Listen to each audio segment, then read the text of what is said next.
Hey everybody, I'm Stacy here at Scrapbooking Made Simple, scrapbookingmadesimple.com, and this is our next Saturday with Stacy YouTube class number 468. Welcome to everybody who has joined us during the premiere of this class, Saturday mornings, 8 a.m. sunny California time, 10 a.m. Central, 11 a.m. Eastern, or 4 p.m. in the United Kingdom. We are live chatting during the premieres every week, so if you're online with us right now during the premiere, type in and say hello. Now, a Saturday with Stacy YouTube class is a full-length, commercial-free, technique-based class. We bring you the latest and greatest from manufacturers, but we also bring you product that you probably already have in your crafty stash, and hopefully re-energize you to pull them out and use them, maybe in a way you hadn't thought of, or maybe in a way you forgot about. So I am so excited to bring you what we have today. It is the September launch of the Simply Defined collection of dies, and Simply Defined is a brand here by Scrapbooking Made Simple. They're my designs, so you're only gonna find them here and eBay. Sometimes they land on eBay. So if you're looking for an old one, you might want to check eBay. But I also have Crafter's Companion for you, and I have Hunky Dory for you. So just a lot to share and to show with you. A few announcements before we get started, and I do winner chicken dinner. Well, I'm going to do winner chicken dinner first, and then the announcements. Are you ready? So every week we announce 2 people who have won a $25 gift card to Scrapbooking Made Simple. You're like, say what?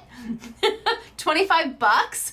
I could win? Yes, it's easy peasy. All you have to do is post a comment below. Now, if you are watching the live chat and you're seeing the chat go on over here, that's not where you post your comment. It has to be below. And then SMS guy James will approve it. You won't see your comment immediately, but he will approve it, assuming it's approvable. We had a couple spams last week, so he filters those out. You don't really want to know about a vacation for $99 to Cabo, right? I didn't think you did. It didn't look right. So he filters those out, approves all the comments, and then you go into the running to be a winner chicken dinner. And we have random software that selects 2 of you every week, and I have 2 of them in front of me.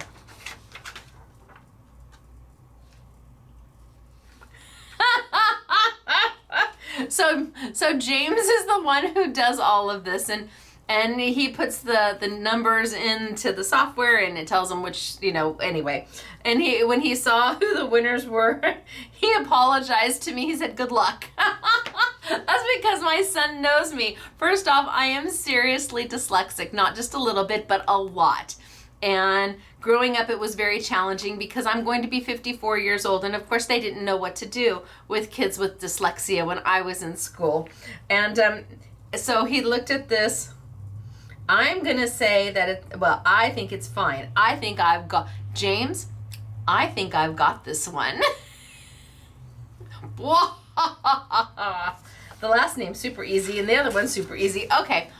I think he just looked at this and saw it as one name, and okay. So are you ready to hear if you're a winner chicken dinner? I've got this one. Okay, so these are peeps who posted on 467, YouTube 467, and they just wrote something kind. It could be about anything, your family, your pets, your job, your life, as long as it's something nice. Doesn't have to be about me, doesn't have to be about the YouTube, doesn't have to be about the store. Anything that makes your heart happy.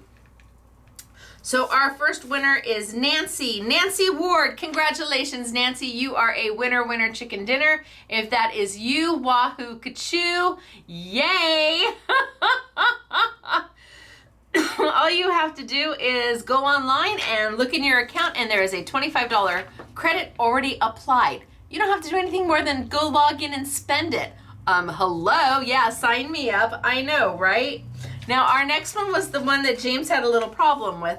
He looked at it and he goes, I don't know how you're going to say this, but I totally can do this because I think he was looking at it as one word, and maybe it is one word, but I think it is Marla Jo. Hello, Marla Jo. Oh, easy peasy. And the last name is Smith. How easy can that be? Marla Jo Smith. I'm going to guess that that is you. Hello, Marla Jo Smith. I think that J threw James off like no tomorrow. Congratulations, Marla Jo Smith. You and Nancy Ward are winner chicken dinners. Again, Marla, go to your online account. There's $25 waiting for you. Yay. I don't know what you and Nancy are going to spend it on, but make it great. All right, winner chicken dinner dance. Are you ready? You're a winner, chicken dinner. You're a winner, chicken dinner. Wahoo, ka-choo. For you. Congratulations to the both of you. I hope you enjoy your winnings. And if you want a chance to be a winner, remember, you got to post a comment below. You won't see it immediately, but it will eventually show up once James approves it. SMS guy James approves it. Now, quick announcements. The warehouse sale. We are on the downward slope of day 1. So that was April 22nd. So if you have an order from April 22nd, we are past the midway point and on the downward slope heading towards April 23rd. We're not there yet. There's still a little bit to go, but we are making good strides and wonderful progress. I still anticipate I think everything will be shipped out. I'm hoping everything will be shipped out by the end of October. I'm hoping. I think we can do it. We're gonna try. But yay! So, if you have a pay later order from April 22nd, please keep a lookout for it. Please keep a look in your email or your spam. The payment request from PayPal will come from PayPal on our behalf. And no, you don't have to have a PayPal account to pay it. You can use any credit card or debit card. But if you don't want to worry, you can always call us at the shop and we can take payment over the phone. We are not giving you an extended amount of time to pay for these invoices. We're sending them out and about 3 days later, we're canceling them because we need to get the orders upstairs to start filling. Kind of feel like you had since April. April, May, June, July, August, September to save up for what you purchased. And so we're giving you just our normal time frame to get these invoices taken care of. If you have already paid for your order, thank you, you're good, nothing to worry about. You'll know that your order is being worked on when it goes from payment received to awaiting fulfillment. The next email you get for after payment received is awaiting fulfillment. After that, you'll get another email when it is awaiting shipping. And then your last email that you will receive from us will state that your order has shipped and give you a tracking number to follow it all the way to your doorstep. So on the downward slide we're over the hump on day 1 and heading towards day 2, which is day 1 is April 22nd, day 2 is April 23rd. Now, what do I have for you today? Well, I've got Hunky Dory papers, I've got Simply Defined, and I've got Spectrum Noir sparkle markers from Crafter's Companion. And I'll tell you, these sparkle markers have been sitting here for a while. As you know, Kimberly, my friend Kimberly, who was at Hero Arts, is now at Crafter's Companion. And she put a whole bunch of stuff together and just sent it to me and said, here, I'm at Crafter's Companion, what do you think? And I'm like, I've done these. These have been around for ages and ages, these sparkle markers. And she's like, yes, they have, but they're still fabulous. And I kind of put them off to the side and, just kind of let them sit there. And instead we did her fun dies, which were darling, her word dies. But then I started working on my release, which is Simply Defined. And I'm like, those sparkle pins were kind of the right color to go with this release. I wonder if I'm going to have to eat my words and call her back and say, I think I might want to use your sparkle pins because they were like the perfect colors to go with my dies. So I played with them and they did exactly what I wanted them to do. In fact, a little bit more. And I called her back and I said, you know those sparkle pins? And she's like, before I even got anything out of my mouth, she's like, yay! Yay! And then I said, but they're not new product. what kind of deal can we do on him? And she says, I got you covered, girl. Okay, I've got you covered. So Kimberly has given us the sparkle pins at an amazing value. I mean, really an amazing value, but very limited. I'll tell you, we don't have oodles and oodles of the sets to sell. So, so I think what we're gonna call Kimberly is, I've got you covered, Kimberly. I got you covered, girl. I got you covered. I've got you covered, Kimberly. Because she did. She said, I got you covered. Don't worry. We're gonna get you a great price on those. And thankfully she did. So that means I get to bring them to you for a great price. So for those of you who have never seen the Spectrum Noir sparkle pins before, I think you're gonna be thrilled. And for those of you who have them, you can either pick these up to add to your collection. You can replace ones that you've used and don't, you've gone through the product and now you need new ones. Or, I don't know, you get them for a friend because they're at a smoking hot deal. I got you covered, Kimberly. That's it. I got you covered. Yeah. I thought about yay and okay for Kimberly, but no, I think I've got you covered because that's pretty much what she said. I got you covered. All right, so I'm going to tilt on down. We're going to get started for today. And this is going to be an easy peasy YouTube. This is just going to be relaxing and fun and some tips and some tricks. And I hope that you find, again, something here that you can take back into your crafting journey today. If you're going to sit down and make something, I hope that there's something that you learn here or remember, oh yeah, I knew about that causes you to pull out some product that maybe you've already owned and yeah, bring it back out and let's use it, right? Okay, thanks very much. I got you covered, Kimberly. We're gonna love the sparkle pins and I think I'm gonna tilt down and we're gonna get started for today. Are you ready? And the next warehouse sale will not happen until all of this warehouse sale ships. However, we have already started to receive product in for the sale. So it will happen without question. This year it will happen. The downstairs is already starting to fill up with goodies. So, all right, I'm gonna tilt on down and show you some samples and we're gonna get started for today. It's good to see everybody. I got you covered, Kimberly. I got you covered. I can hear her totally saying it. I don't know if she knows she says it, but she does now.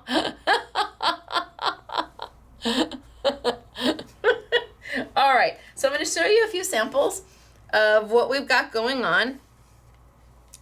So this is one of the new Simply Defined dies. I did 3 kind of boy dies and 3 kind of girl dies. Isn't he darling? So my inspiration from this came from Legos. We were out in our shed and we have tubs and tubs and tubs and tubs of Legos from when my guys were little. James and Michael are now 20 and 21. And of course, one of the tubs fell and there was Legos absolutely everywhere on the ground. And these little dudes fell out. You know, the little Lego people? So for the boys stuff, the guy stuff, it totally came from Legos. That's where the inspiration came from. And then I just wanted something really soft and really pretty, not too childish. I don't do cutesy for girls. So there's actually 3 dies for girls, young ladies, women, and there's 3 dies for guys. I'm just gonna show you a few samples here. All right. Ain't she cute? So I'm gonna put these back and let's get started. Let's see.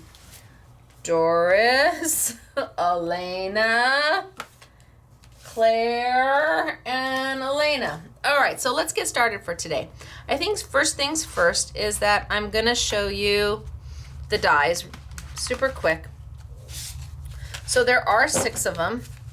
1, 2, 3, 1, 2, 3. Okay, and 3 for girls. So there's the unicorn. The dies are full size, full A2 size.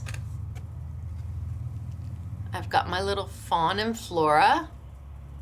I love the little critters because they're in silhouette. I love the little critters.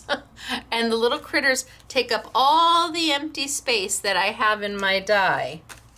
And then I have got my flamingo, who is completely flowered out. Now you could actually cut her off and just use the frame, or just use her. And again, a few little extra things in there because we had extra space. So they're for young ladies, children, but they don't have to be because they're not childish. And that's important to me, that a die, if you're gonna buy a tool, that it be something that you can take into your next level of crafting or your length of crafting. It shouldn't have an expiration date on it. So now I have a castle, but I did a castle, I think a little bit more boy castle.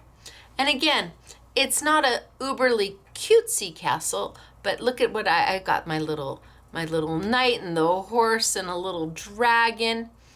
And again, the castle can be used with or without the frame. You can just snip that right off. You can use it for Disney. You can use it for Harry Potter. It's whatever makes your heart happy. Then my little Lego guy. Oh, they're on backwards. My little Lego guy. Knight. Again, a few little things, clouds and some grass. And then my Lego guy on his horse. Now, they're not really Lego guys. They're just guys that I just looked at them like, huh, yeah, I do remember those growing up. Actually, what I remember is stepping on them at like 9:30 at night as I was going to bed, or if I had to get up at, in the middle of the night, stepping on it and a few choice words. So I also want to show you that we have 2 new collections of Hunky Dory paper. And yes, they're limited. I can only bring in so much Hunky Dory paper. We can only buy what we can afford, and we can only buy what they have. So in this is called Fairy Dust. There's 3 different colors of paper. So I've got the purple.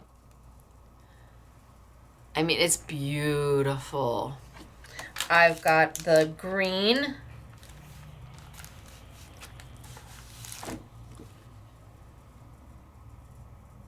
And I thought with the knight, these guys would look great.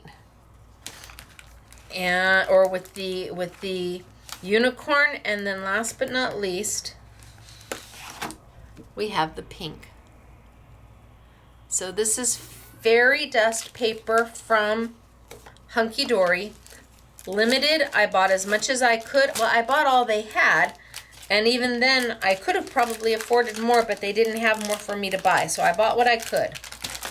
Love it.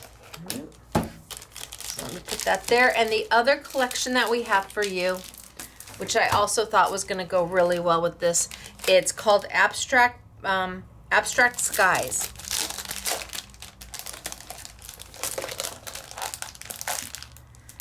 So, 1, right? Beautiful, right? And then let's find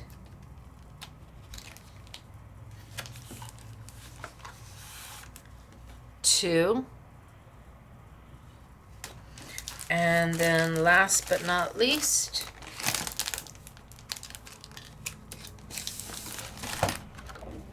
3.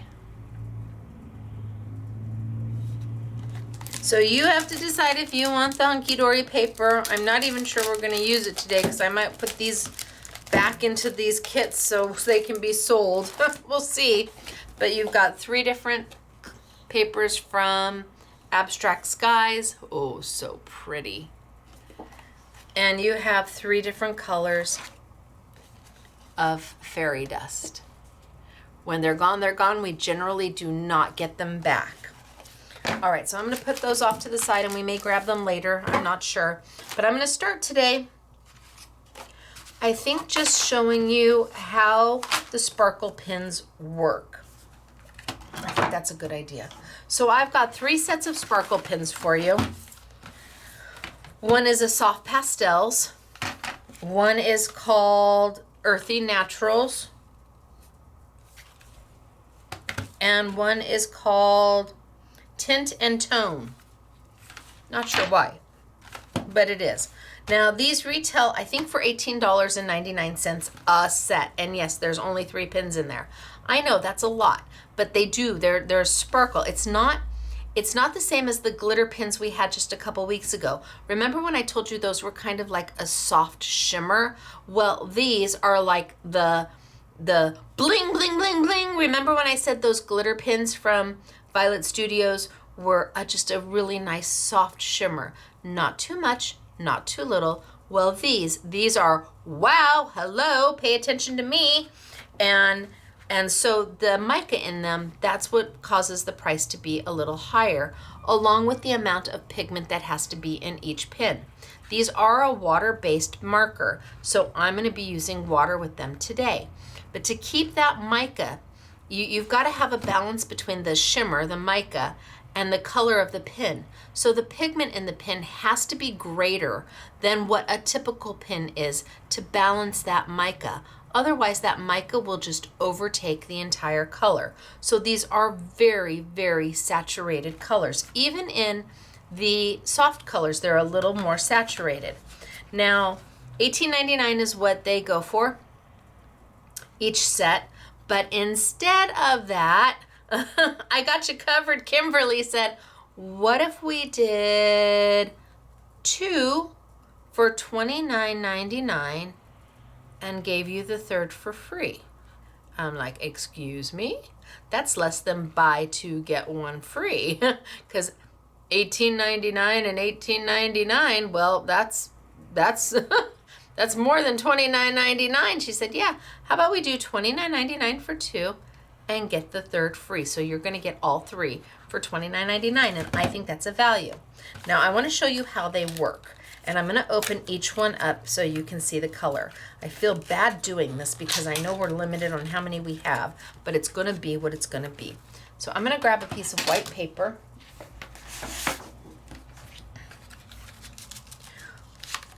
And come on. And out they go. So this is the soft pastels.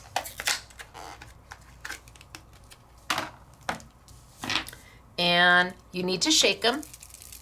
Shake, shake, shake, shake, shake. Shake, shake, shake, shake, shake. You can hear the little ball in there. What's most important is that there's no ink going on in your little tip at all. There's no ink in that tip at all because the well hasn't been opened. See this little highlighty green thing? That has to be removed from the pen. The well is closed. Look at no ink, Ma. That's because there's a little puncture pin in here that when you screw that together, it's going to go through and break the seal, allowing the ink to flow. What does that mean to you? That means that nothing's evaporating while you're waiting for them to arrive. If they're sitting on a shelf in a crafty store, you know that the ink is not evaporating while it's sitting there because it's trapped in there. It is airtight in there until you open it. And then once it starts to flow, it's beautiful. Now it is a brush tip, so it's not a foam tip. There's actual bristles there. And you never, never, never want to put this little green thing back in. You're not gonna puncture it. You're not gonna puncture it. So I just punctured it. You won't know that. I mean, it's just you're just gonna screw it right in and it just pops the little hole. You don't wanna do that and then open it back up and put the green thing back in and then close it, because now your ink is just gonna go everywhere. That's not what you're looking to do. Once you take that little neon-y thing off, the little neon-y ring, you keep it off. And then there's a few little, you can feel them. They say push me, I think, or push on the sides. And that's how you get the ink to start to move, is that you're going to squeeze it out of the well into my little nib. And you don't have to squeeze too hard. And you do got to give it a minute to run. You got to let it, gravity do its job and fill. Can you squeeze too hard to where it drips out? Yes, you absolutely can. Do you need to see that the ink is all the way everywhere in this nib and in this part right here? No, you just need to see that you've got ink going. And then you give it a second for gravity to fill. You want to press again? My suggestion is just be gentle, because you don't want to press so hard that the ink is going to drip, and you can do that. Let me see if I can do that. Oh, yep. So I've got so much ink on there now that the ink would actually drip. Oh, see, there you go. Look at, see, I pressed so hard that my ink dripped. You want to avoid that because you're never going to get that ink back in. Never, never, never. All right, let's cut this in half because I don't want that on my page. All right, so I've got pink.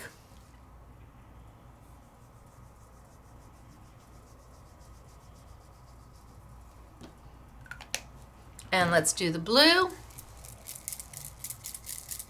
Shake, shake, shake. Open, take off my little neon ring, close it up.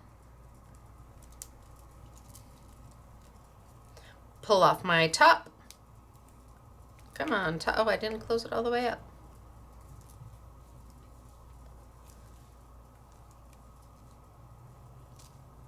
Well, oh, there it goes. Pushing the wrong thing. Shake, shake, shake, and press, press, press. Ooh, I got a lot in there. I think, oh, see, look it. See, I pressed way too hard. Yeah, way too hard.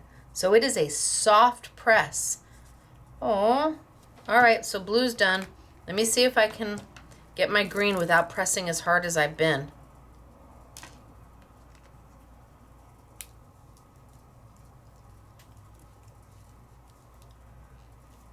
There we go.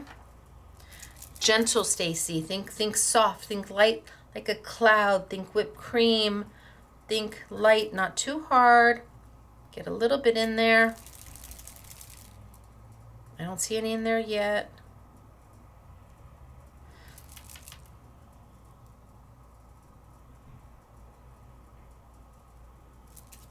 Did I close it all the way up?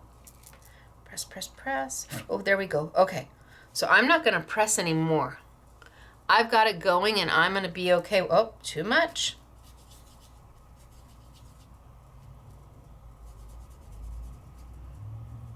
No. Maybe there's no way to avoid that. We'll keep playing. I'll keep trying my pressure because we've got more to open. But at least you can see your colors. Green. And it is a gravity feed. And blue.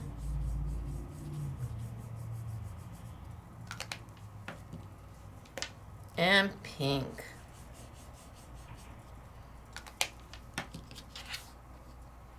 So you can see that the shine, you can see the shine is definitely more than just a light little sparkle. It's a, oh, hello there.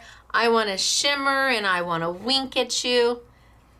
Okay, it's a lot. It is. We're going to start with these three colors. And I'm going to die cut. Hopefully I get my pressure better. I'm going to die cut my first die. And I'm going to use my little girl on her unicorn.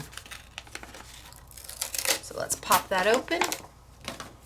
And I'm going to bring over my die cutting machine. And I'm using my Sizzix Big Shot. This is an intricate die. So lots of little bits and pieces in this die. I do need to use my precision base plate. I absolutely do. So for the sandwich, it's going to be your base plate that comes with your machine.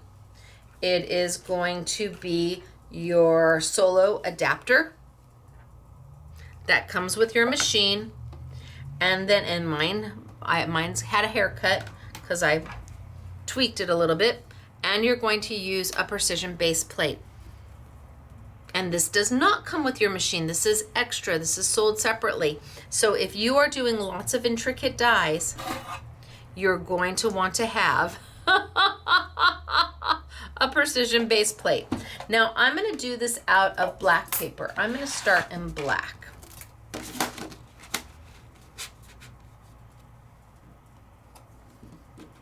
And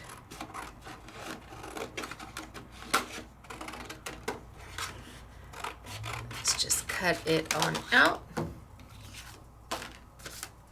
And my paper down, my die face down against my paper so that my die is going to cut into the precision base plate. It's not going to mark up my precision base plate because it's chrome, but it needs to kind of bite into that precision base plate. And I'm going to tweak my die just a little bit so it feeds into the roller at an angle as opposed to straight on. This is straight on. And there's a roller here, and the roller is going to have a hard time trying to grab this parallel line all at once, and it'll make a ka-thump sound. So if you just rotate just a little bit, it's going to feed the die in differently and it'll work better. And then a cut plate, something that you have on top of your do not cut plate. So there is no two clear plates. Your precision base plate takes the place of one of these cut plates, and I'm going to send it on through.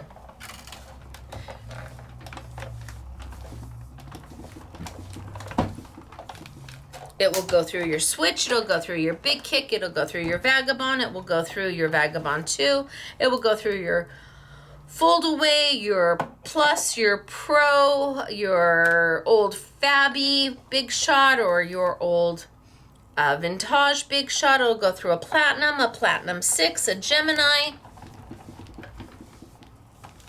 All right. So I did a quick rotate and brought it back. And that just makes sure that my die cuts beautifully and everywhere. And it looks like it has. So that's the benefit of a precision base plate, is that all your little bits and pieces just kind of fall out.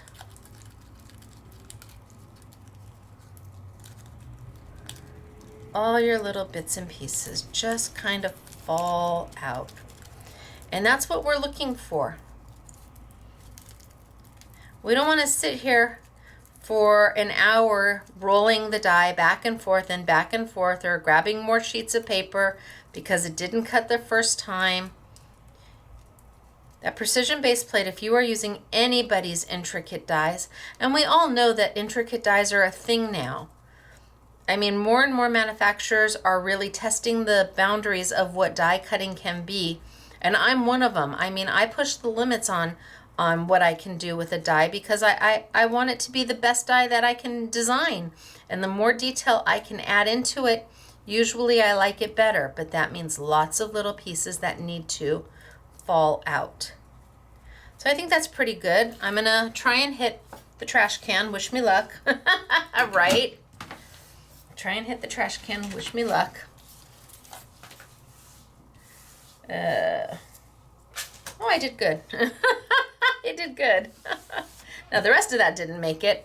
And I think I'm going to take just my little tweezers, and where I need to pop a few of them out, I'm going to pop a few of them out. Not too many. And then I'm going to grab some sticky dots, and we're going to lay this down on some white paper. So I'm cutting in black because I'm going to come in and color on top of white paper. And I want to show you what the sparkle pens are meant to do, what they were made to do, what the intent of them is. And then we're going to use them where that wasn't quite the intent, but we're going to do it anyway. All right, so let's grab some white paper.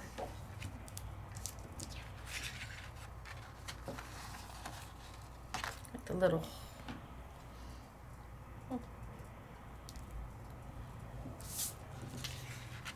okay.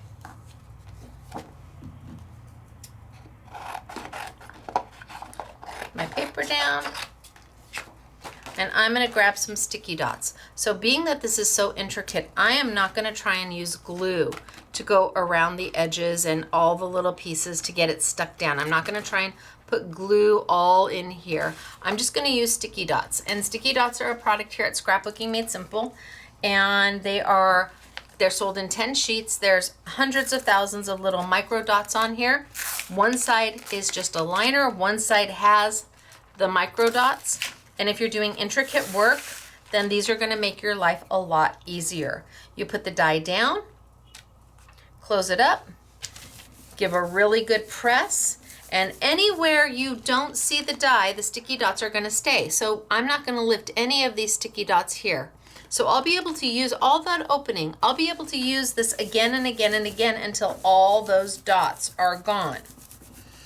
Now, we are not the only ones to now have sticky dots. A few other companies have brought them out, and I don't know, I've never tried theirs, but I'm assuming that they're all going to be about similar, I would think. So if you're looking for these, by all means, give them a whirl no matter who you purchase them from.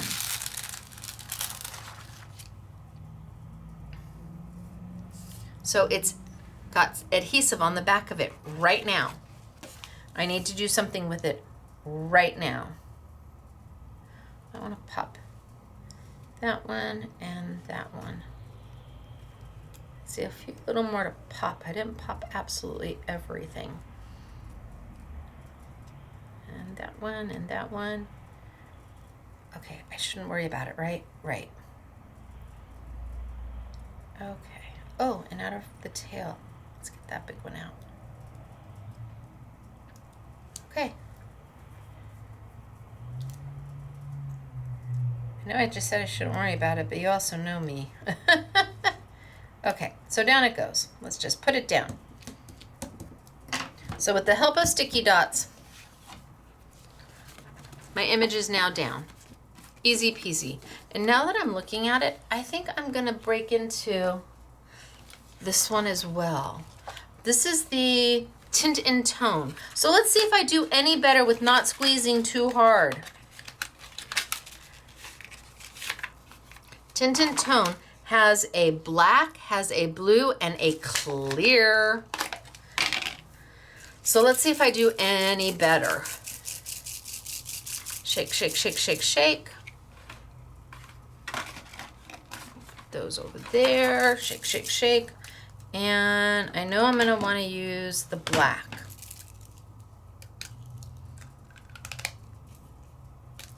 So open it up, take off the ring, close it back up, shake, shake, shake, shake, shake, shake, shake, and then Stacy, be gentle.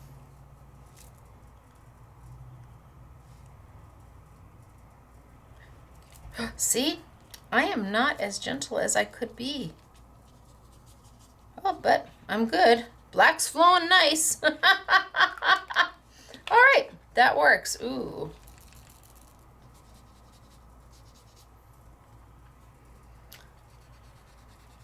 Ooh.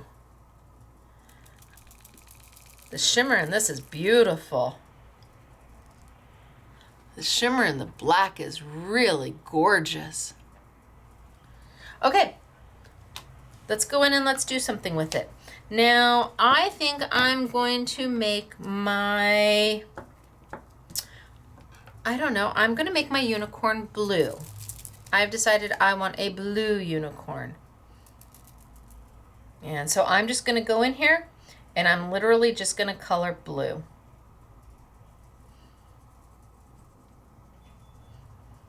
I used the black paper because it helps hide and outline. So if I get a little ink on it, no big deal. And it outlines it beautifully.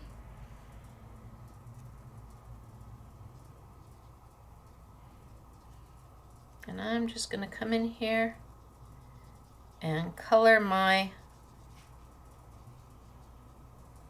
unicorn blue. Nobody says that there can't be a blue unicorn, right?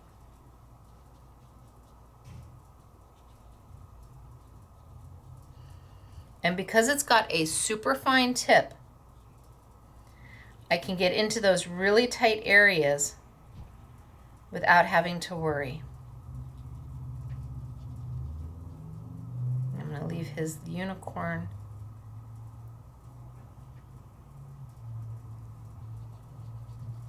white. I suppose unicorns are more white, but I want mine to be blue.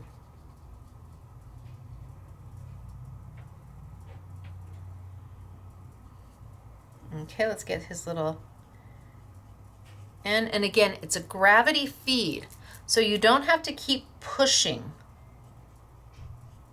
Once you get it started, while you're using it, it's going to continue to gravity feed. Now, if you put this away for a little while and come back to it, you may have to give it a nice shake and a little push to get it started again. So if it's in your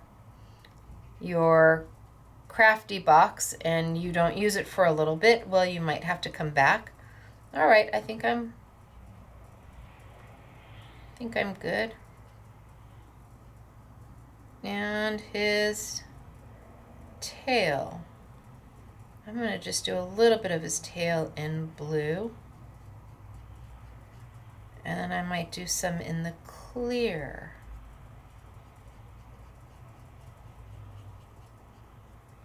And pretty much just like that, he's colored. And he's shiny and shimmery. He's got a sparkle to them that is beautiful. Now let's come back and do her dress. And I'm going to do her dress in the pink. So I'm just going to come in here and I'm just going to color her whole dress in the pink. And this is using the markers as they were intended. And you can take and get a pink, did I get it? Nope. Get a little pink sheet of paper and put the pink sparkle pin on top of it.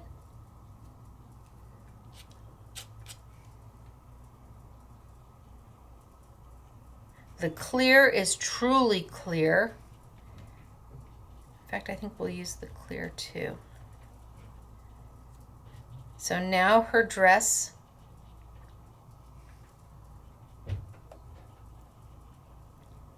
is pink. And her little bow.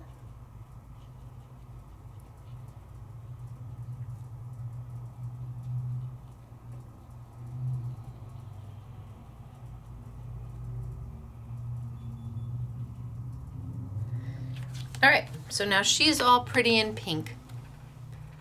And again, can you see the shimmer in that?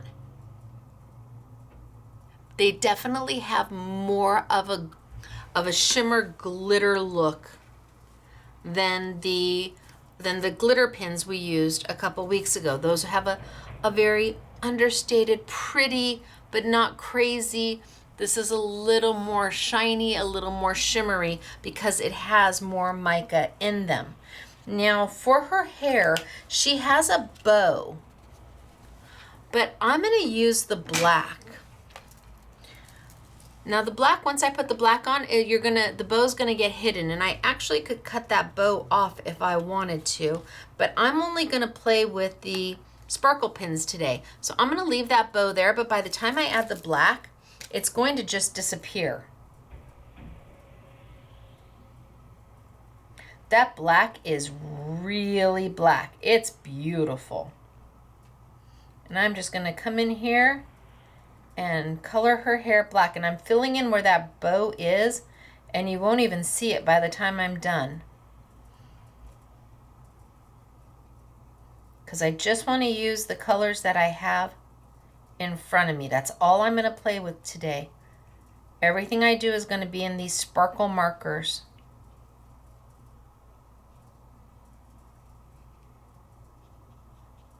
And yes, her hair is going to have shimmer and shine. And she didn't even use Pantene.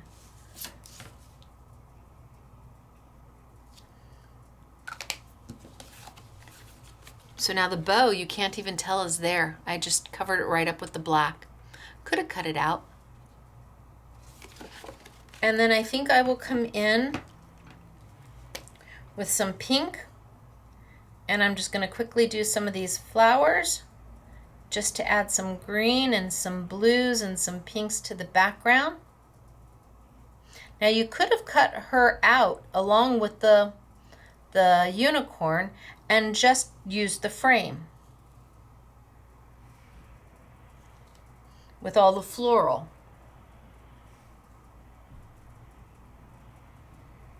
Maybe you just want a really pretty floral frame and you want to put a sentiment in the middle of it. You just cut her right on out and off you go. And I'm just going to come in here and color away.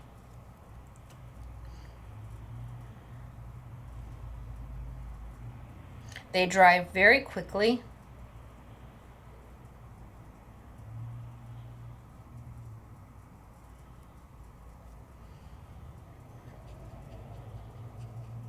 And I think I've got enough pink. How about we add a little bit of blue? And we'll do a few blue flowers.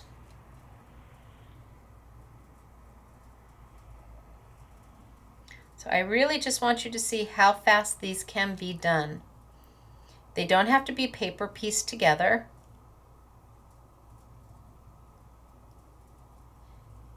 And with 9 markers, everything I do today will be used just using those 9 markers. And I'm working on a gravity feed with the pen. You can give it a little shake. Don't press. Once you've got it started, don't press.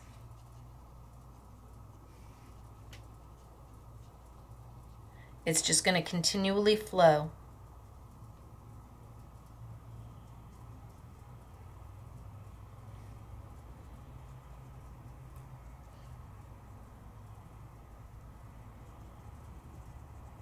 All right, so now I've got some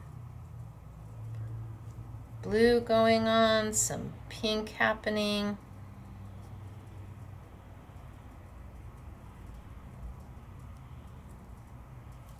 And I need some green. You know what, I'm going to do this one in pink over here too. I need some green.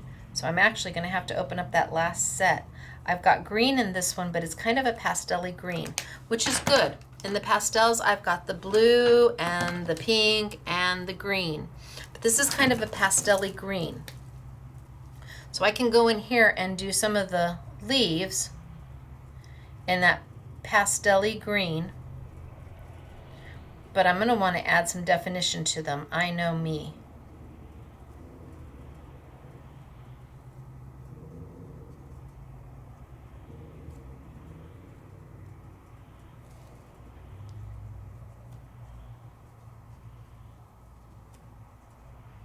And I'm just doing here and there and everywhere.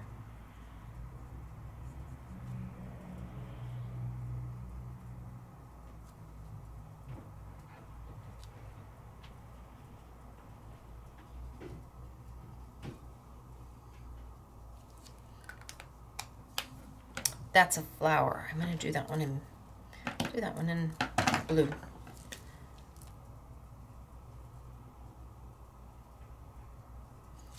Okay, so here I am.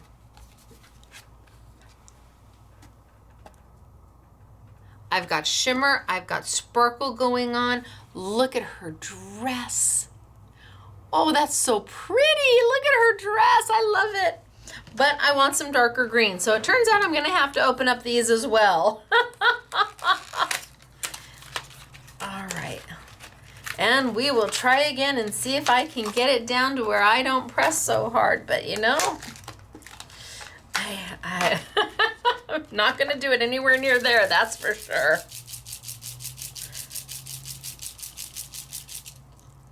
So I've got a brown, a darker green, and an orange. Take off my little yellow ring and throw it away. Do not put it back on.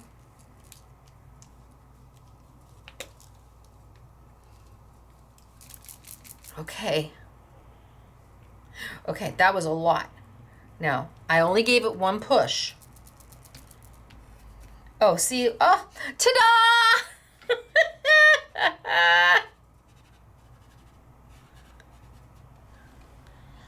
I didn't make a mess.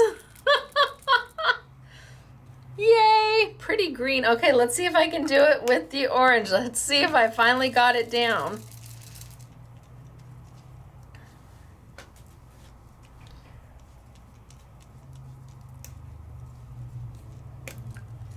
All right.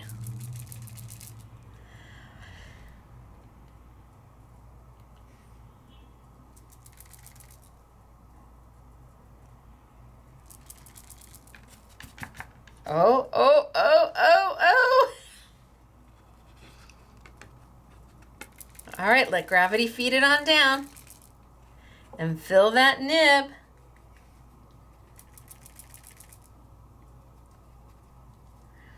I'm nervous to give it another push. My gut is saying push. I'm thinking, I don't know.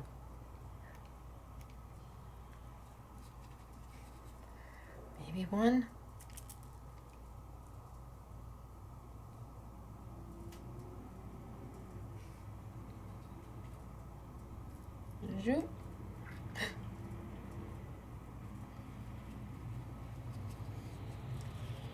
All right, so I didn't make a mess. Yay. I think I've got it. All right, and the last one I have is brown. Take my little off. I don't think I'm going to use the brown in this though, but we'll open it anyway. Shake, shake, shake, shake, shake, shake, shake. And a push. Oh yeah, okay. Okay, tons. Maybe the key is holding it this way when you push as opposed to this way. Oh, see, there was a lot. I told you there was tons there. Oh my gosh, but look at how rich that brown is. Look at that. I don't know if the camera can pick up the sparkle or not, but my goodness, that's, oh, look at the shimmer in all of these. Okay, so I've got them all open. Let's bring my unicorn back. And let's take some of the darker green and just go in there and lay some of that darker green over my lighter green just to add a little definition. And I can fill in a few more of the little leaves in the darker green.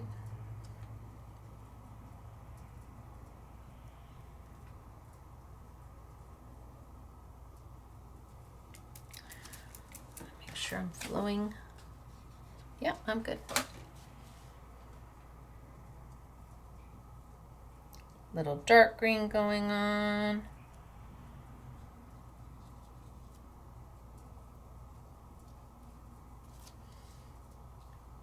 Put a little into my light green, and I'm just laying a little bit on top of some of the light green just to add some definition.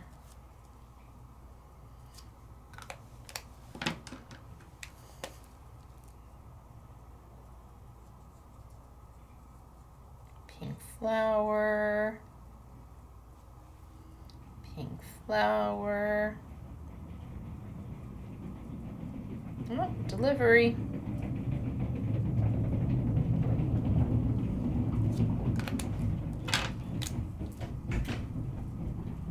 So now I've got some dark leaves, I've got some light leaves, I've got some leaves that have both a little dark and a little light going on.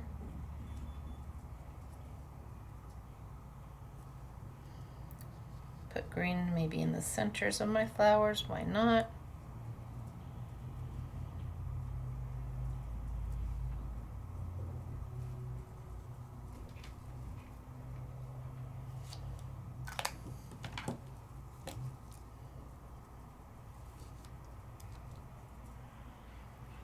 Pink. All right, I think it's good. I don't know that I have to color absolutely everything in, but there she is. And then the only other thing I'm going to do is add some of that clear. Now, I haven't opened the clear yet. Let's bring my little cheat sheet, let's open it up, take off my little ring, throw that away, close it up. And the clear is probably the most used color because it's a color without a color. All this has is straight sparkle. Push.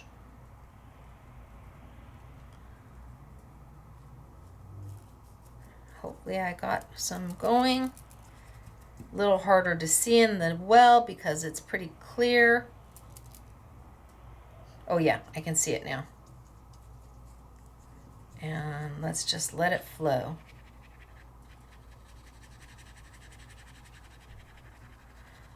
Oh yeah, totally see it now.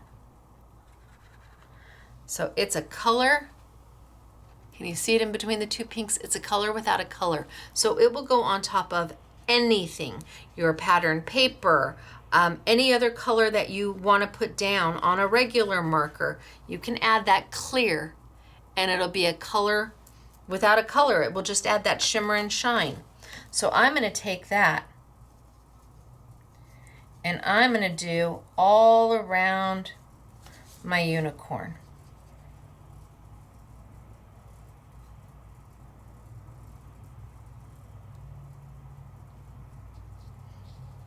And I'm just going to go all around him. Now I'm not going to get into every little nook and cranny. As long as I've gone all the way around him and filled in most of this white space, and that's just going to add a shimmer to him.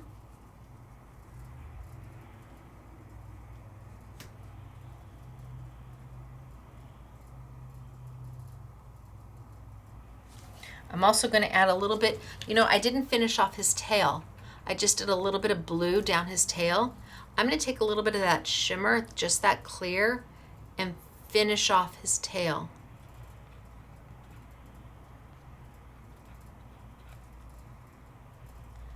Just so his tail now has, it's kind of an ombre look to it. Let's see, can I see? So I can take it and I can hold it in the reflection and I can see if I need to add any more shimmer anywhere.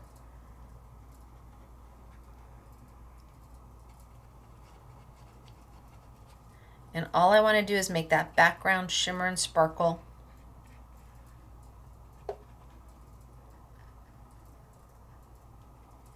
Just like the rest.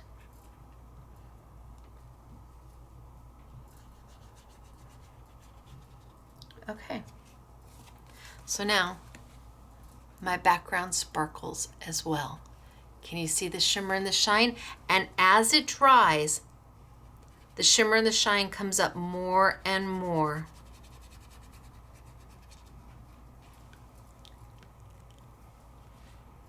All right, I'm gonna cut it out.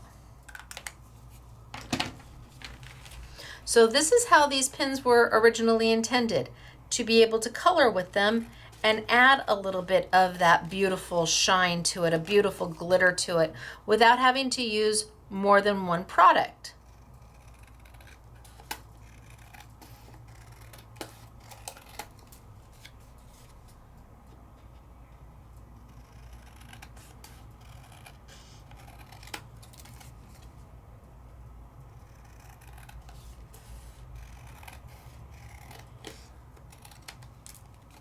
Okay.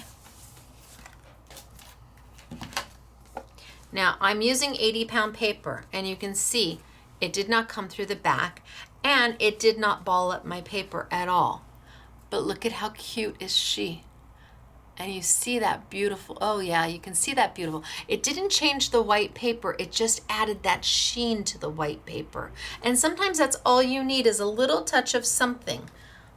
A little touch of blue. Right here. And you've got to give it an opportunity to dry.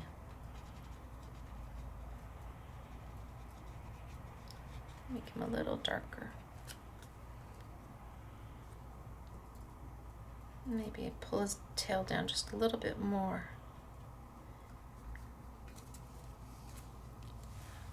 And with just a few colors, they're done. And with that shimmer, it goes so well with the unicorn, right? Okay, so this was the original intent for these pins. Let's move on to what wasn't the original intent for these pins. Well, it could have been. Maybe. I don't know.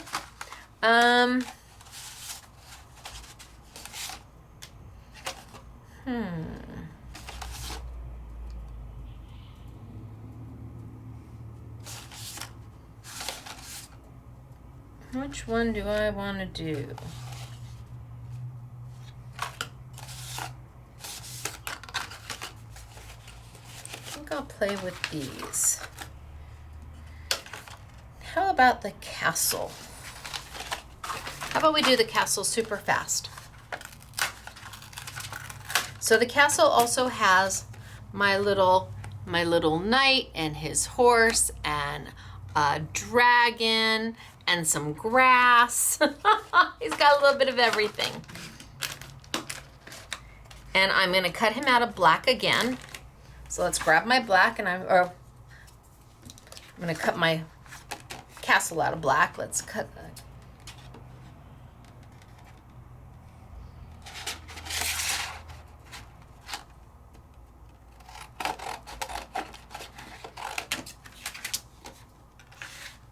Okay, and let's cut them on out. A little bit to the side, send it on through. I'm working on a base plate, a solo shim, a precision base plate, my paper, my die, and my top plate. And I'm gonna send it on through. And then just to make sure it cut, I'm going to do a little rotate and send it on back. Although I'm pretty sure it cut the first time.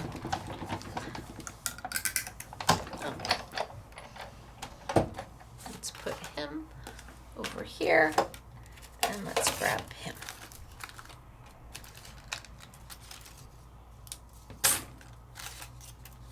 And all the little bits and pieces of the castle. And the castle is pretty intricate with all the little brickwork and the turrets and the windows.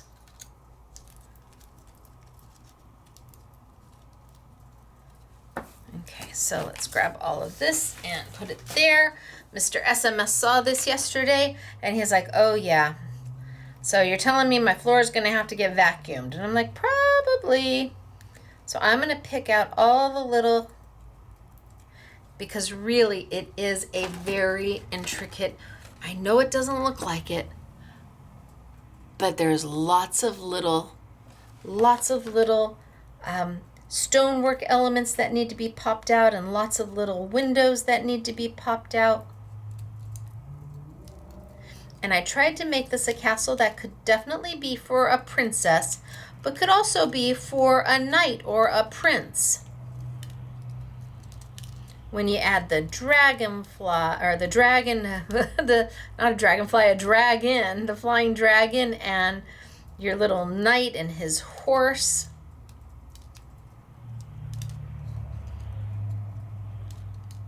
Just reminds me of my kids and their Legos. All right, I think I've got almost all of them.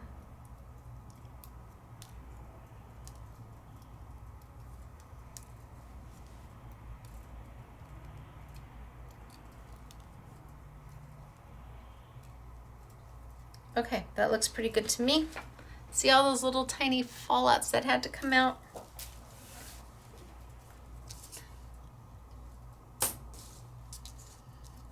And let's go ahead and put them down.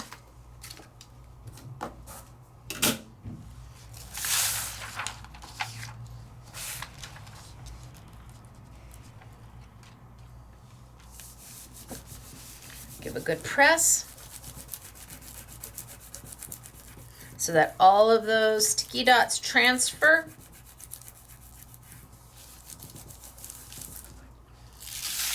Pull up.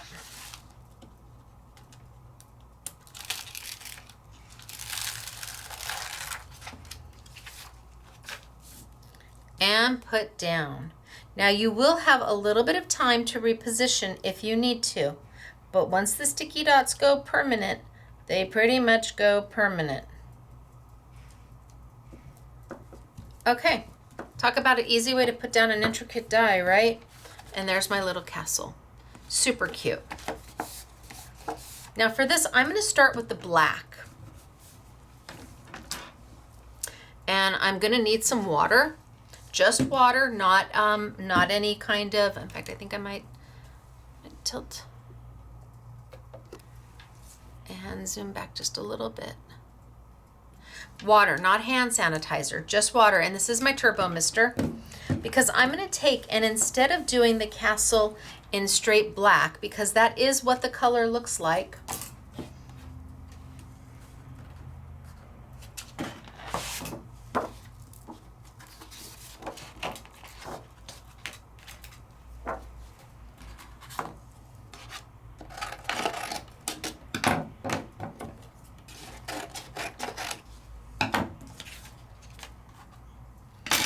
so the black does look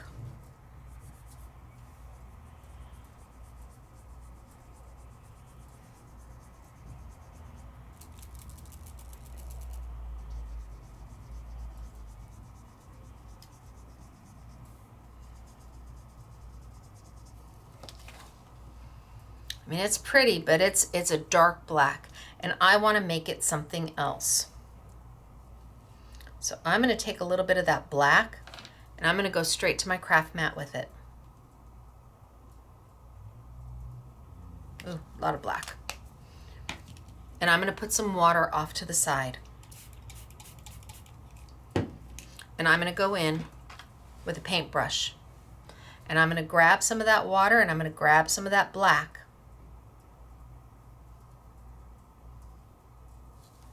Because I'm able to tone this color all the way down with just water.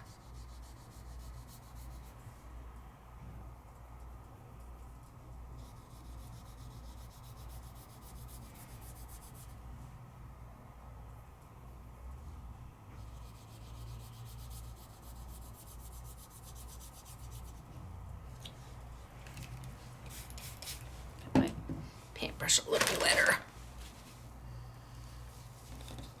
So just like you would with any other water-based marker, you're able to tone and desaturate the color by using water. How much water you use, that will lighten the color.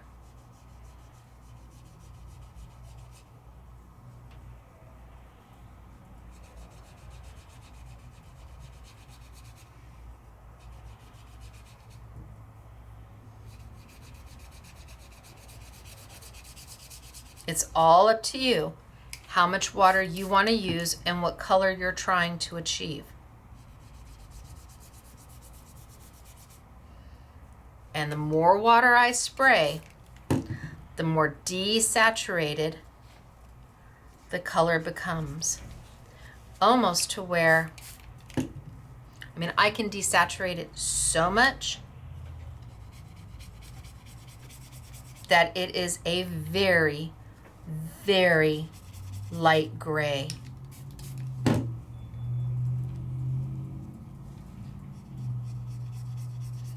I mean, now we're talking about whispers of color.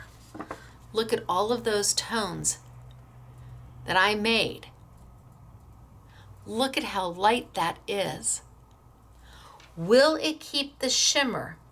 The more water you use, the less your shimmer will come through. But yes, it will keep some of the shimmer. Absolutely. You have to let it dry to see that though. All right, let's put that aside. So I've got my little castle over here. And I'm going to go through and I'm going to color him pretty light gray to start. And I'm just going to come in over here. Oh, should have dabbed a little bit more. I'm going to come over here and I'm just going to get some light gray going.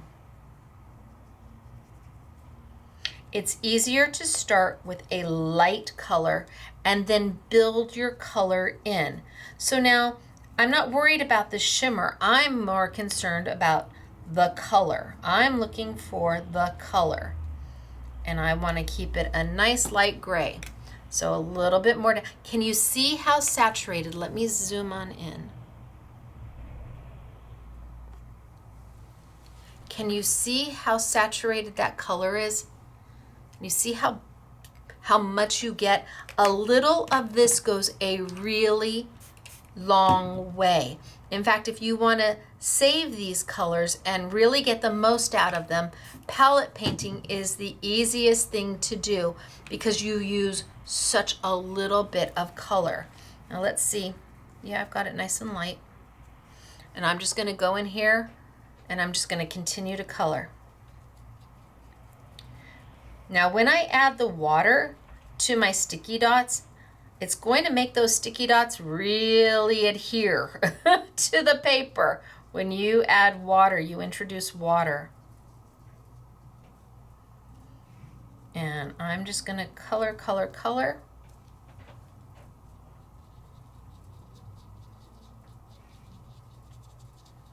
And paint, paint, paint. And just add a little bit of color. I'm going to try to avoid my windows. But I want that gray as a base. And I don't want to take too long to do it. I just really want to get that base down there, because then I can go back in and add all the detail. I just don't want any of my castle to be white.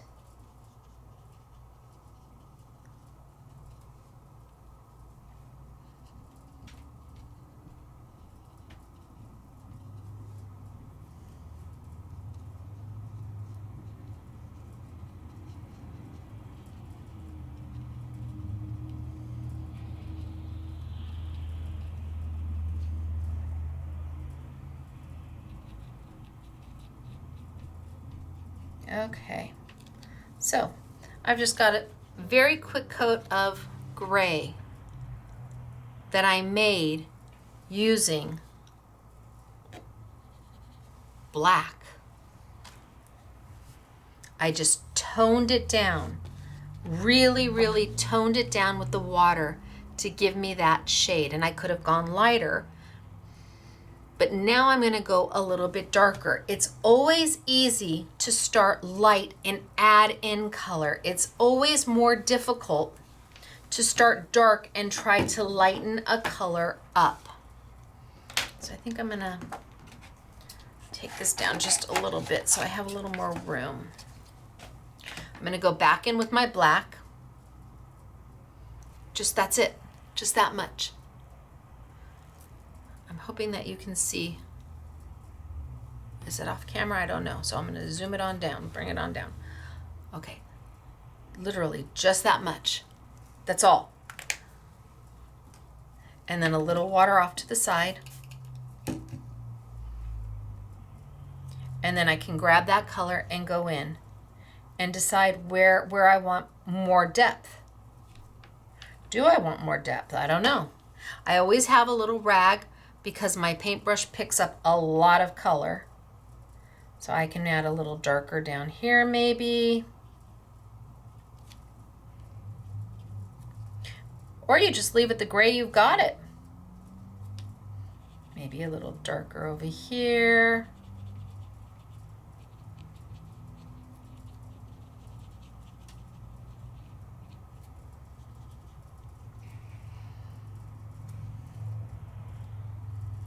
Maybe a little darker down here.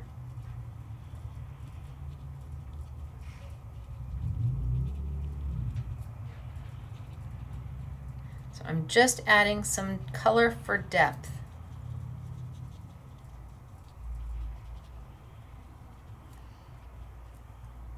And I'm not being overly picky on how I get my color down. I just want to get it in there. Just to give my castle a little shading and a little color so it doesn't look like it's flat.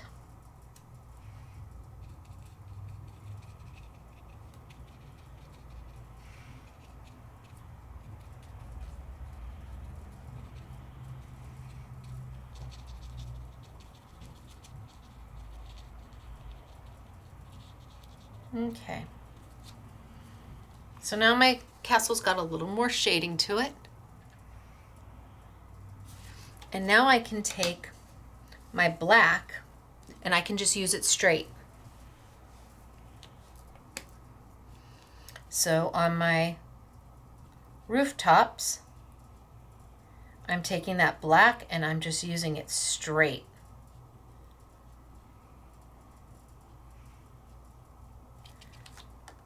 And look at the shine that you get on that rooftop. So this gray came from this black. All these different shades came from one pen.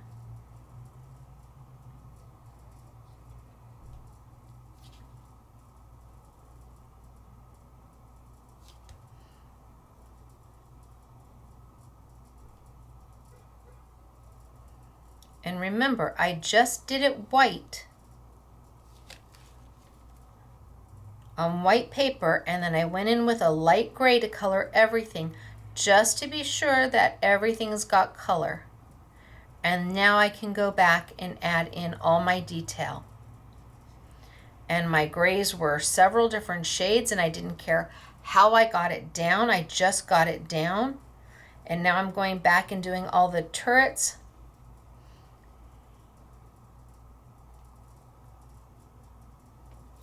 With that pretty, pretty, pretty shiny, shiny, shiny black.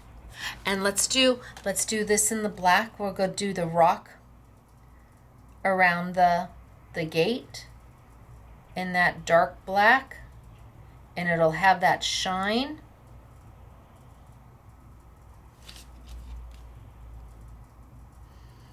And there's such a fine tip on these markers that you can keep the lines super fine, or you can press down a little bit, spread out those bristles, and make it a broad stroke.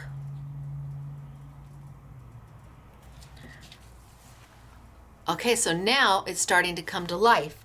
And what if we added maybe a little bit of blue?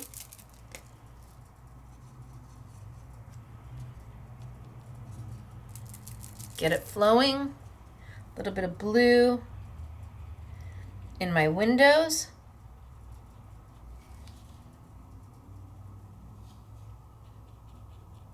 And I'm just going markers straight in.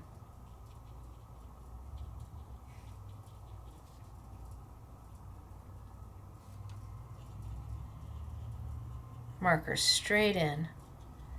A little bit of blue in my windows.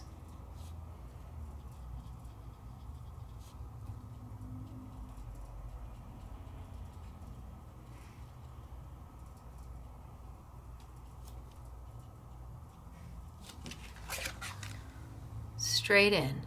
And maybe we do my drawbridge in a little bit of, or my gate in a little bit of brown. Let's make sure I don't have any black in my, nope, I'm good. A little bit of brown right there. Don't know if you can see that. I gotta see where, yeah, I think you can see that right there. A little bit of brown, that's a lot of brown. A little bit of water here. And now I can kind of grab some of that brown and make a lighter brown. And I just kind of keep a little extra paper off to the side, just so I can see what my color looks like. I got a little fallout right there. Okay, so let's put a little brown in there. And I'm going to do a light brown because I can always make it darker, but it's hard to make it lighter.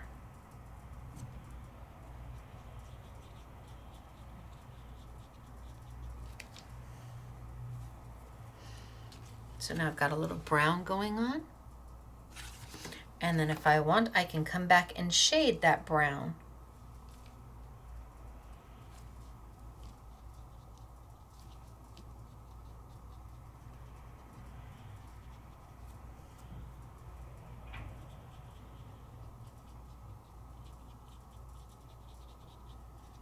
Just add a little, I mean dots. Dots are what we're talking about. Little tiny dots of ink. Because the pen is so saturated, the pigment is so saturated so that it doesn't get lost in the mica. That means you use so little ink when you're palette painting. Like almost nothing.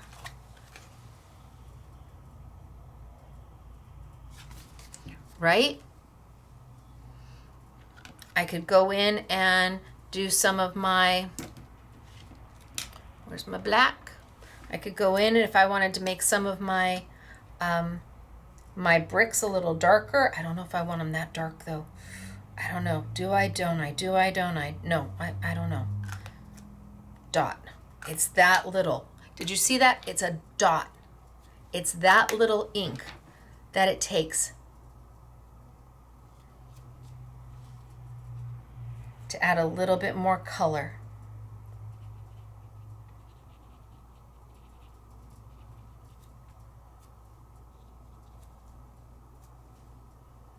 Go in and just make some of my bricks just a little darker. I don't want to do them straight black because then I think they'd be too dark. Okay. All right, so how about the background? So here we have a couple choices. Choices. I could take and maybe with that,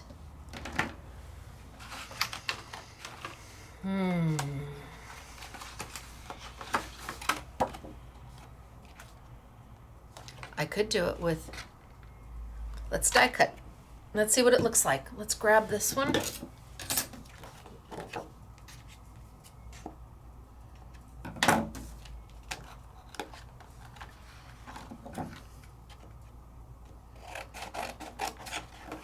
So I guess I'm keeping this pack. I've now cut into it. I can't sell it now. It's going to be a sheet short. The SMS girls are going, "Aw, what a shame." Okay, so I've got my die, my paper, my precision base plate, my clear plate. Let's send it on through.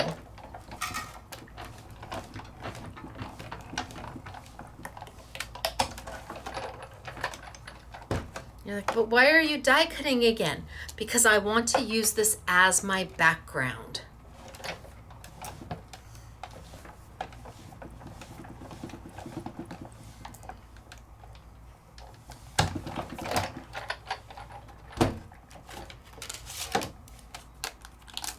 So yes, I'm going to get the die as well.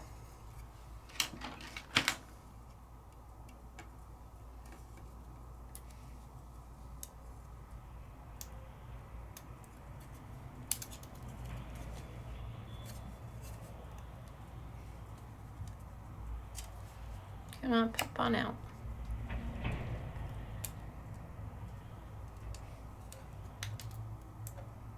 Come on. There we go.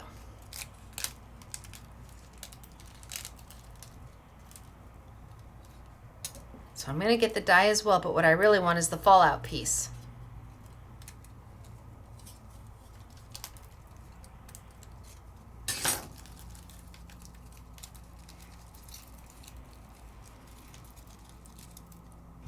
So now I've got the castle.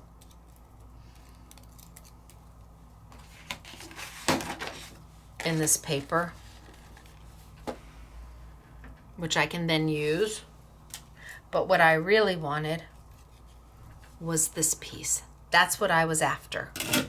So let's get rid of all of this.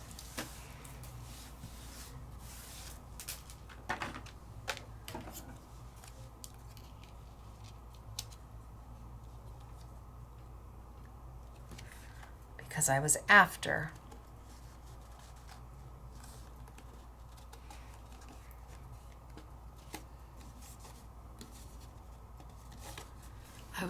that.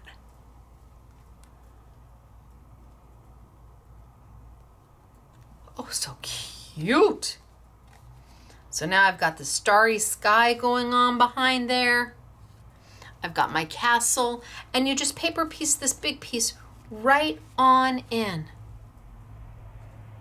Right on in. Put some sticky dots on the back and you're good to go.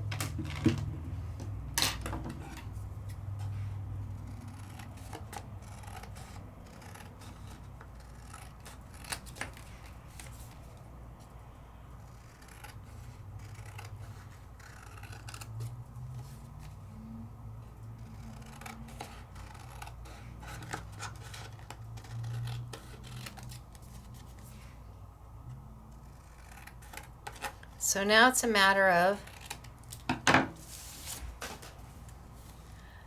do we love it with the starry in the back? And it's very boyish. You can make this girl, absolutely, but this is, you put your knight on there. You have your dragon flying up here, absolutely. But we also have that one other type of paper from Hunky Dory.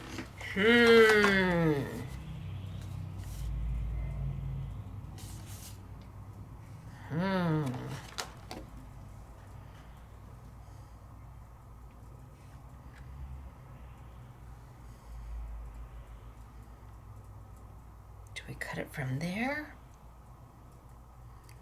Cut it from there?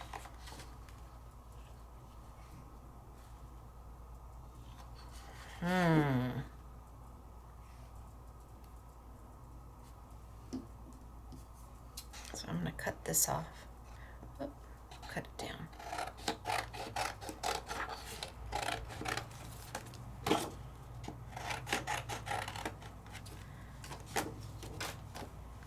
And let's try the castle again. And now it'll have a completely different look because it'll have a completely different background. Bring it on over, send it through.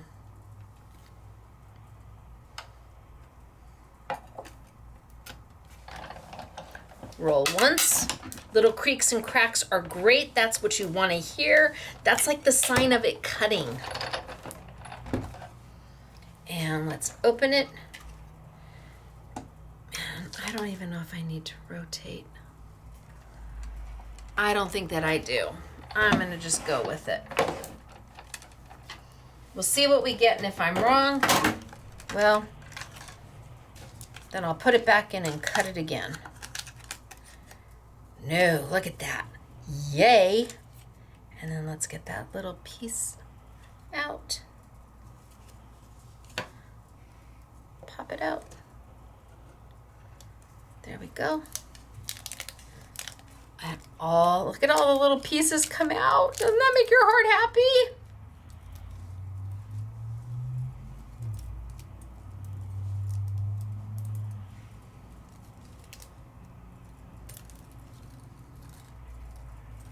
Oh, I ripped it. All right, well, so be it. This time my castle is just going to be zoop and zoop. So I don't want to lose this piece. Now, I could paper piece all these little pieces back in, but that can be a little time consuming. So now I've got the castle literally as just the castle, and I cut the frame off of it.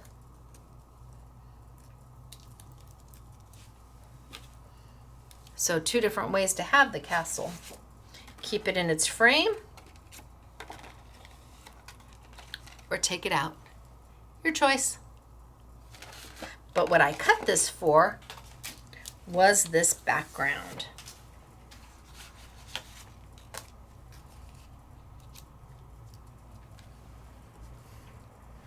Ooh. Doesn't that look good? But it's up to you. You decide what you want. You have options. And you still have all of that super pretty. Look at the black on there, sparkling like the night sky. And we used the sparkle pins for something that, well, you really, and it's not, I mean, I didn't go in there and I wasn't overly careful about how I colored. I just got my color down. All right, let's move on. Let's do the fawn. Gosh, I don't know which one I like better. I'm gonna move those over there. Let's do the fawn. So I'm gonna work on her next.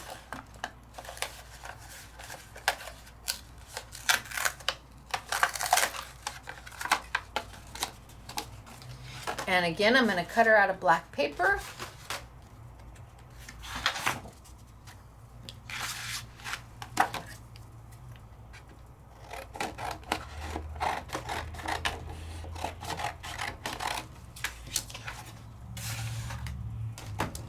bring over my die cut machine. Going back a little bit. So remember, we've got my base plate that comes with your machine. We have got a solo shim, and remember, mine has a haircut. I had it slightly off, it wasn't squared, it was slightly off, and when I sent it on through my machine, ooh, but I just cut that little piece off like Keeper of the Secret Sauce Kevin said, and it works fine. I've got my precision base plate with the chrome side or the black side up. If you can read how to use the precision base plate and you're about to cut, you are doing it wrong. I need you to stop. My paper, my die, everything at just a slight angle, and then my cut plate, and send it on through. Creaks and cracks are perfect. The only time you don't want to continue to force it through is if you are literally forcing it through. If your machine does not take the die, it says stop. If you're trying to roll and you can't make it roll, that's the machine saying something's wrong. You've got too much in your sandwich. Maybe you accidentally added the other clear plate along with the precision base plate. Maybe maybe there's some paper stuck somewhere underneath your base plate, but you don't want to ever force the machine. It'll tell you if it's too thick. It will.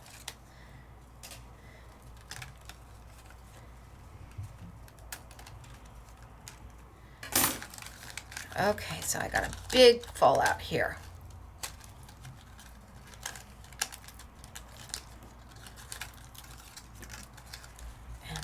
Big one here, and then all the little ones.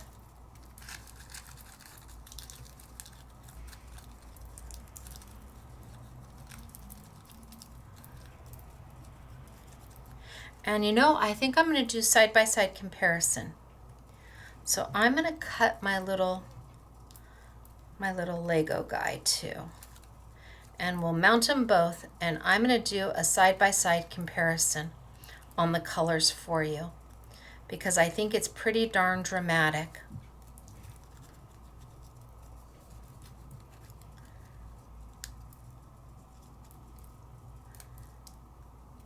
I think I got them all, most of them.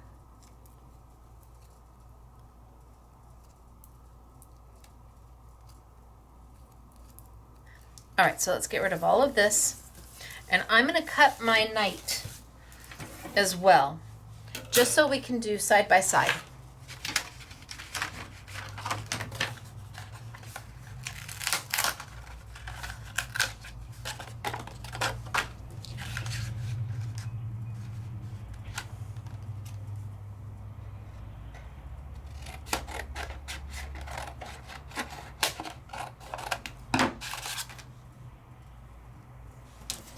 Okay. So let's pull him over and let's wash, rinse, and repeat. Let's cut him.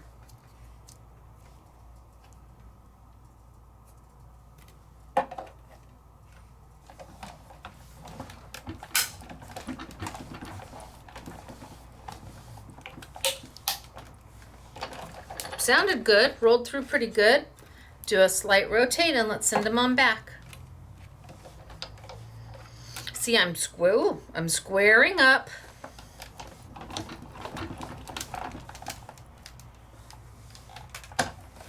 All right.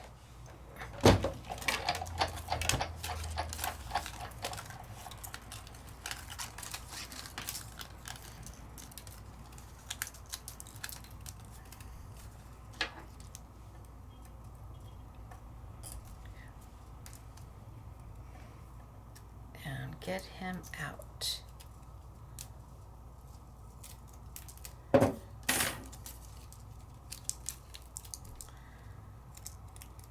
So cute. And all my little fallouts easily just come right out of him.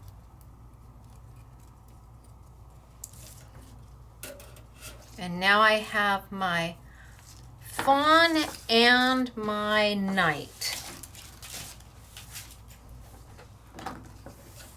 Let's grab some sticky dots and some white paper.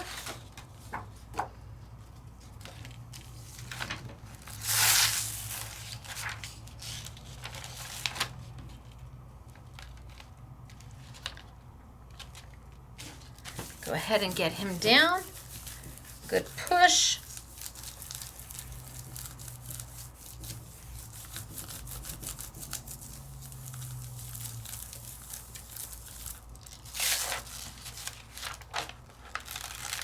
And pull him up.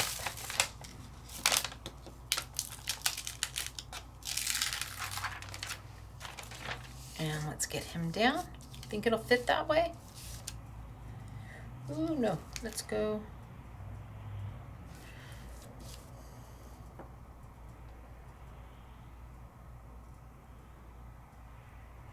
And let's pull that last little fallout piece out. Okay, so Night is down.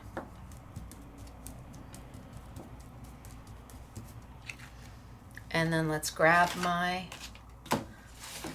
Fawn and let's get her on a piece of paper.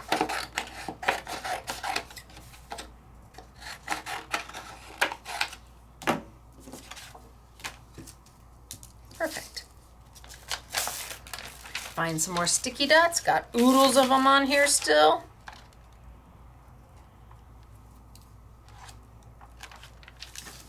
Put her down.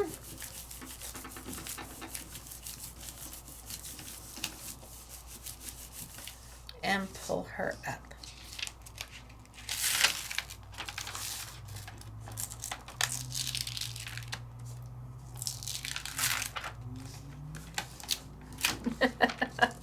My pen wants the sticky dots too. And let's see, do I have any place that I really need to get out? That one. Oh, I didn't get all the fallouts out. But I got a lot of them. Okay.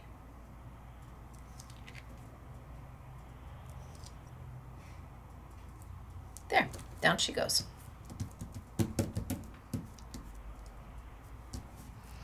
So these are the two I'm going to work with because I want to do a side-by-side on some of the color.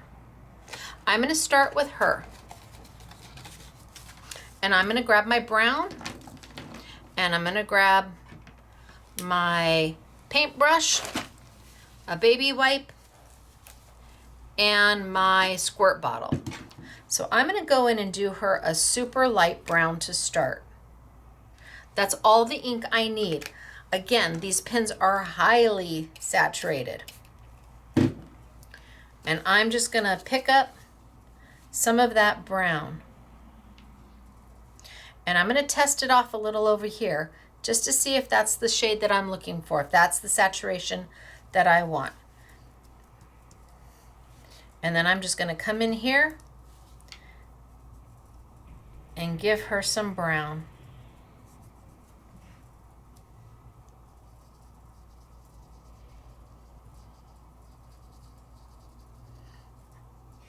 And I'm just going around the flowers and the leaves. If I get a little bit in there, I'm fine because we're going to go back and color those anyway.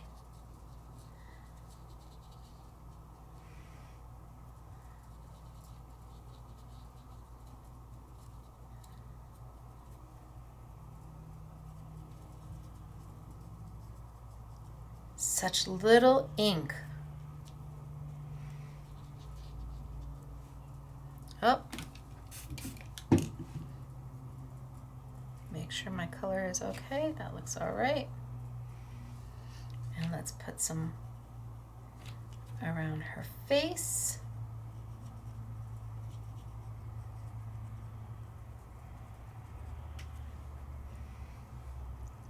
And her ears. Now I could be done. I could say, okay, that's all I want to do. I'm happy.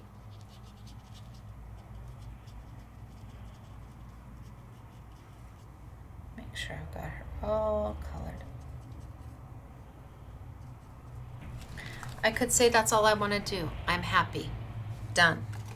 But I want to add some depth, and I want to add some dimension to her. So a little bit more brown, a little bit more water. This time, less water to my brown. I'm going to darken her up a little bit. And I'm getting a little of the excess water off.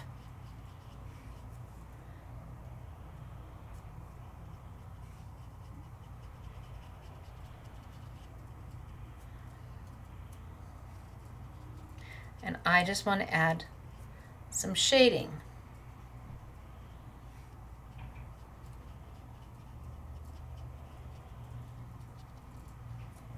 And the less water I use with that ink, the more saturated it will be.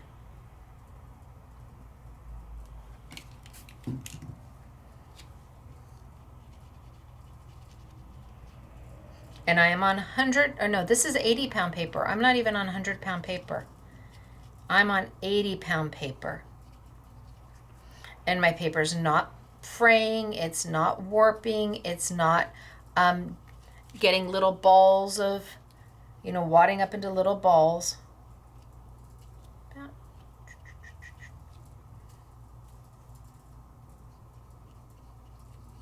And maybe I want, so here I am. She's getting a little darker. Maybe I want just a little bit more color, to where I'm almost using no water.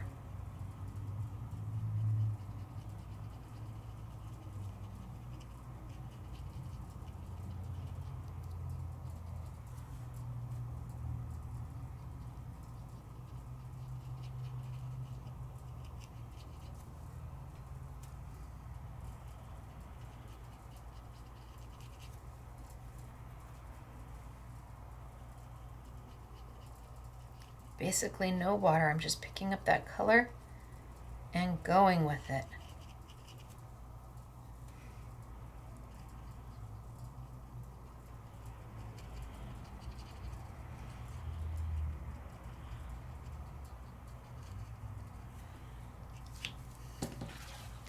Do you want her darker? Ooh, lots of color. Ooh, tons. That's a lot. And I can keep drawing on and coloring until I've got it the way I want it. So now I've added a lot of color to her.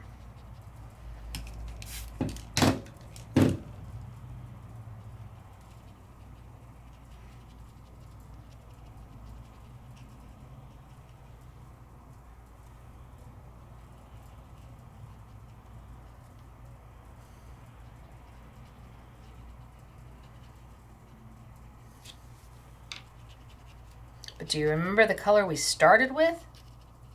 She was super light. And then I have just come back in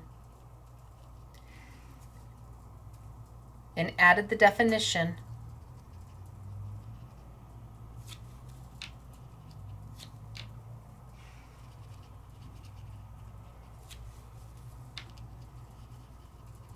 Okay, I think I'm going to let her sit for a minute.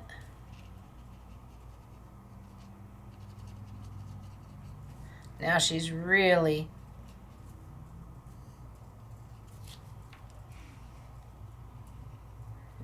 dark.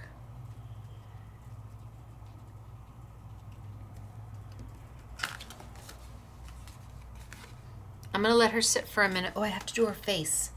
So I better come back with some more water, because I don't want to do her face that dark from the beginning. Got to do her face and her ears. So let's add a little bit more brown.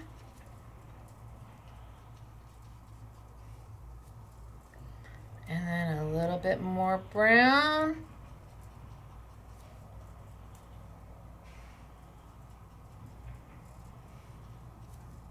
And a little bit more brown. Oh, went outside the lines. Okay, no big deal. And maybe her ears.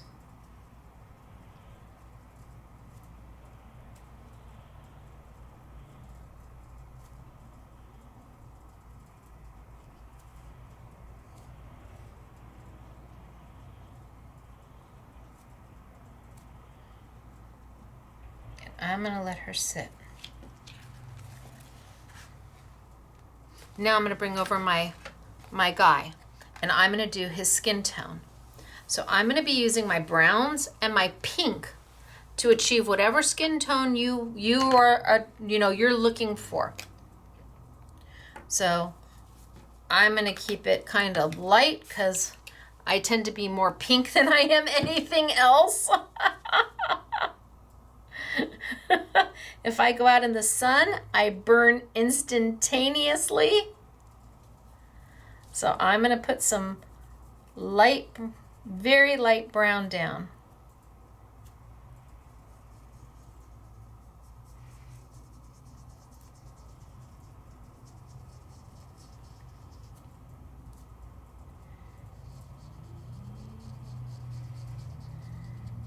And then because it's me, I'm gonna add a little bit of pink. So I'm gonna put some pink.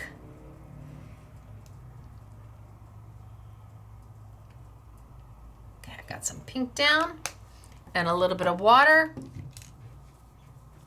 And I'm gonna throw some pink on this as well. And you're like, pink? And I'm like, well, yeah, I'm trying to achieve a skin tone.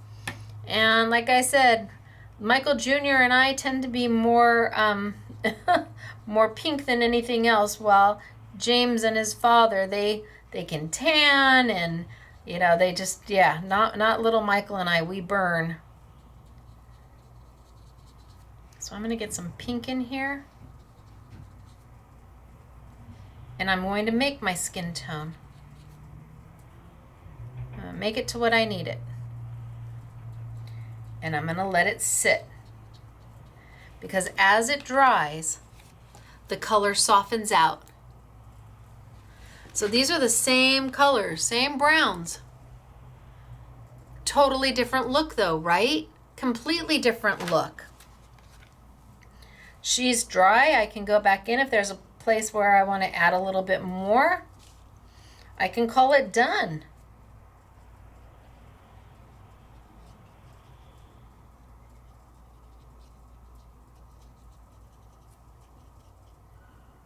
And just a little bit more brown right there. And you're going to see that shimmer. You're going to see that shimmer starting to come up and come through. So there she is. She's very simple to do. And then depending on what you want to do for, let me wipe this off, what you want to do for, I didn't do his ears. Stacy. I forgot his ears. Let's see if I can get his ears.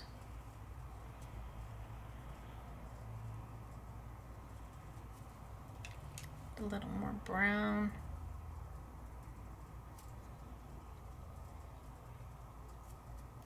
And a little bit of pink for his ears.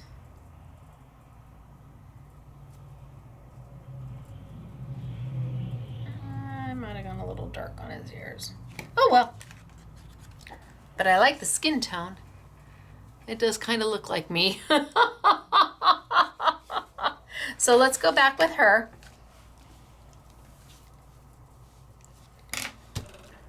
And now again, she's pretty easy peasy to color in. You just decide what you want your flowers to look like. I've got some pinks down here. Get some pink flowers.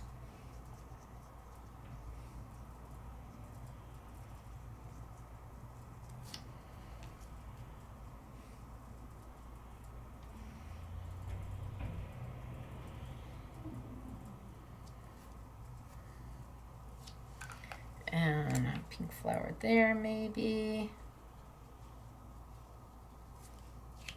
And some blue flowers.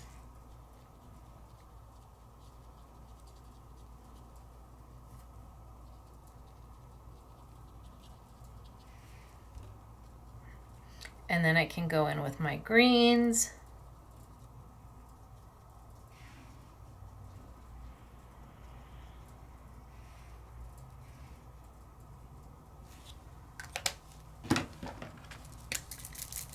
Start with my light green. Oh, that's a flower.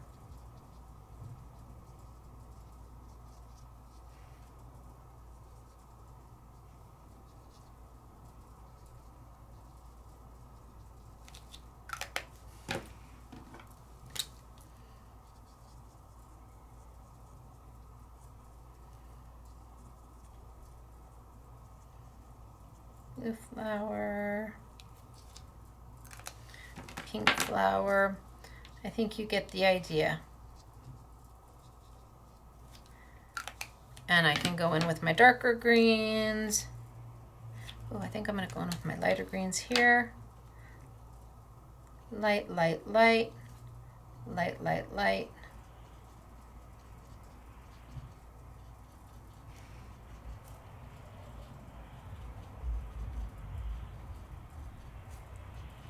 So I'm being quick about this, and I'm perfectly fine with it. I'm just trying to get my color down.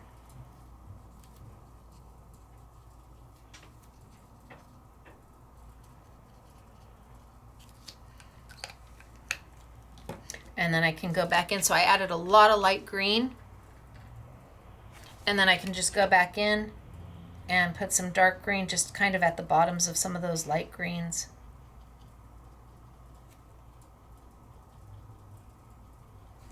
I'm not shading it, I'm not adding water, I'm just adding a little bit of dark green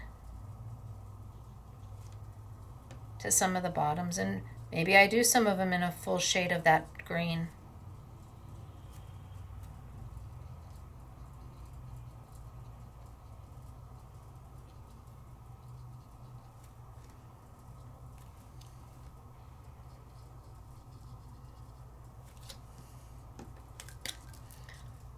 Light, light, light, light, light, light.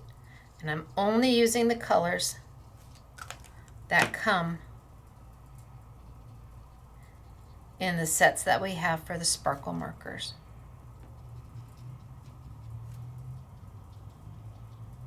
And yet I'm able to achieve so many amazing colors. And maybe she's got her eyes closed. Oh, a little bit of water spray in.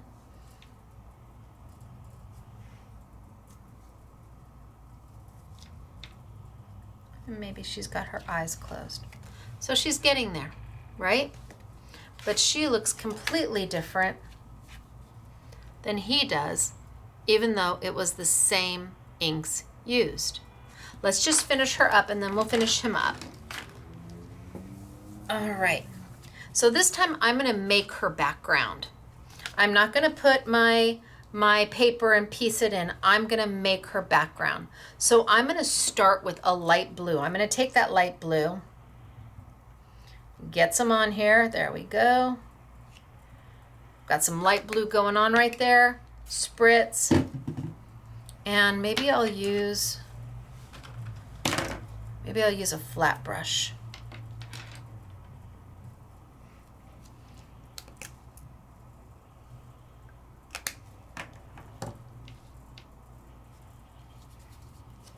Let's get this brush wet. There we go. And let's just get some. Ooh, that's really light, like no color at all. Let's add some more blue to it.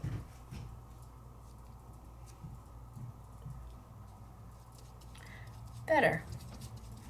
So now I'm just going to go around her and I'm going to make my background. This is not hard. People seem to always struggle when they're doing their own sky or background, and really it's just about letting go.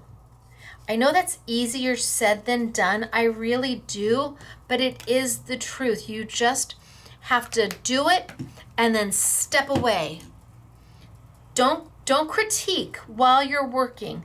Never critique while you're working on your projects.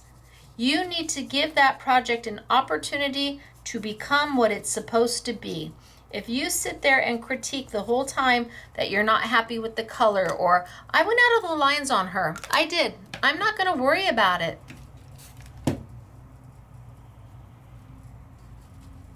I'm just going to get some of this blue down because I want to use these markers for more than what they were intended for. And I want to get the best use out of them. I want to get my value for my money. So can I use the sparkle parts of them when I want sparkle? Yes. But can I also use them to just color? Yes. Now there's the start of it. Let's go ahead and let's take this really dark blue. Oh, I haven't even opened the dark blue. I haven't opened the dark blue. What do you mean I haven't opened the dark blue? Take off my little ring. This is the nervous part for me. Do I over push or?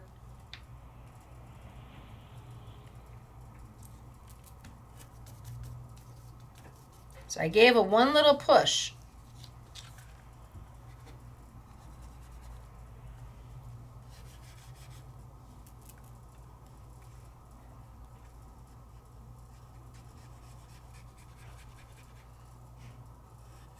Come on, flow, flow, flow.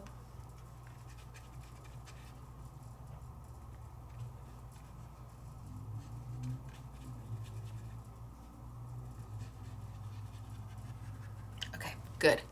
That's a really dark blue. Really dark blue.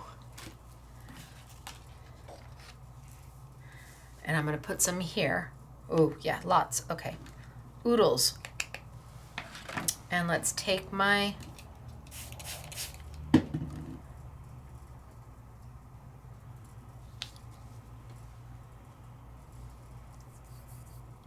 even go lighter than that.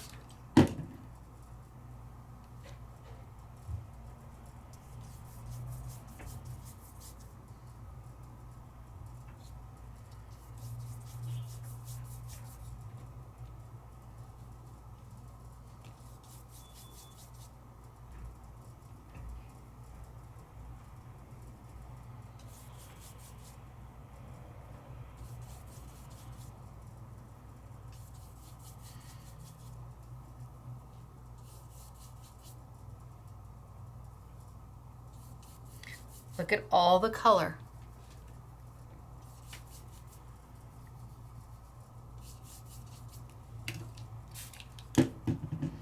I'm able to create from that one blue pen. I mean, from the lightest blue all the way down to the darkest. You just, depending on how much water you use, it completely changes the saturation.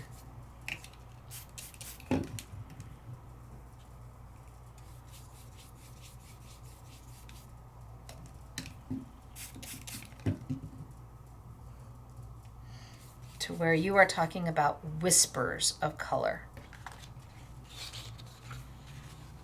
from one pen. So I'm going to go in here and with that dark, dark blue, just a little bit, doesn't take more than that. They have more pigment in them, more saturation than you would have to use your dark Tombos or your dark Violet Studio and then do the same thing, lighten it up. But these also give you the sparkle. So now I can come back in and I can start adding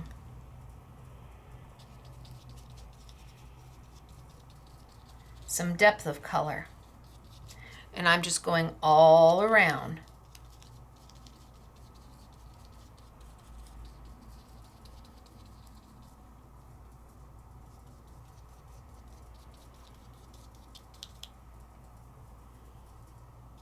So I've got that light blue down first to give me a nice base. And I think that's as far down as I want to go.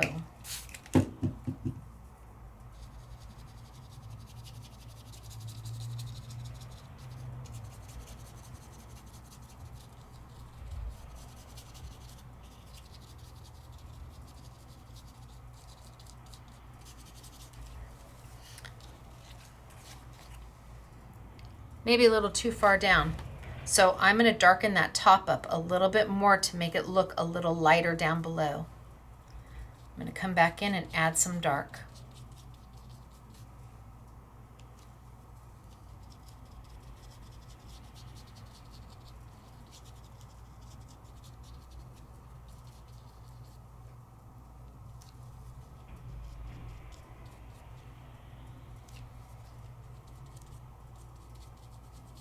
That was a fallout. Who knew that?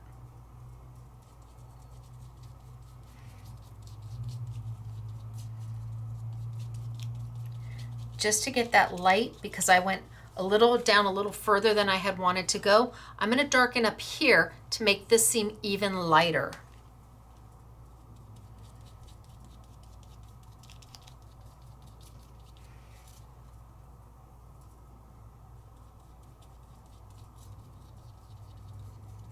And you can see I'm not being careful. I'm just going.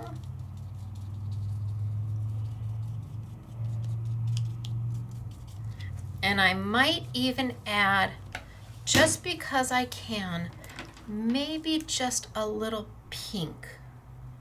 You're like, pink? I don't know. We're going to see. Time will tell. I want to make sure my brush has no blue on it. A little bit of water and a little bit of pink.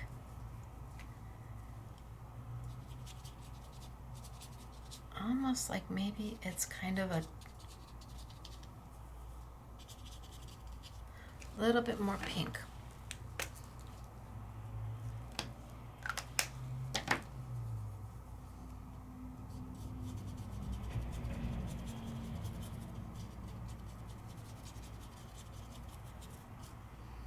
Maybe almost like it's a twilight.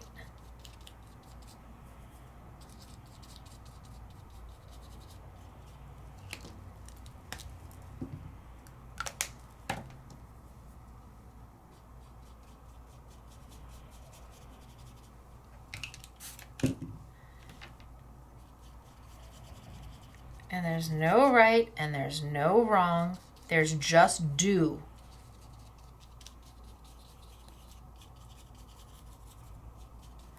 Maybe a little more blue.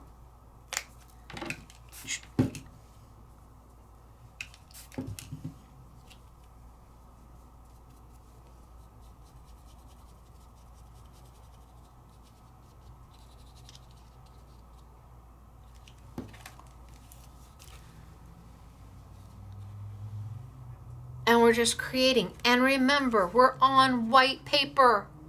White paper. Now, is she wet? She's wet. No question about it. Has she bled through a little bit? A little bit, yeah. But is my paper balling up? No. Am I going to be able to see shimmer and shine? Yes. As the ink dries, you can start to see a shimmer and a shine. Is it as intense of a shimmer and shine if I did it this way? No. No, this is always going to have a much more intense shimmer because I'm not adding any water to it. I mean, it's a much more intense shimmer, but I don't want this blue. I want all of these blues, and I don't want that pink. I want this pink to give her a twilight effect. She's pretty. Although it's driving me crazy that I didn't do these two up here.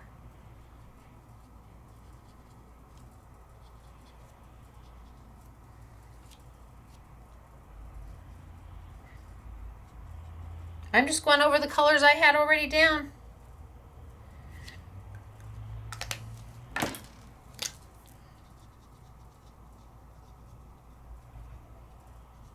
This is not complicated. It's not hard. It's not scary.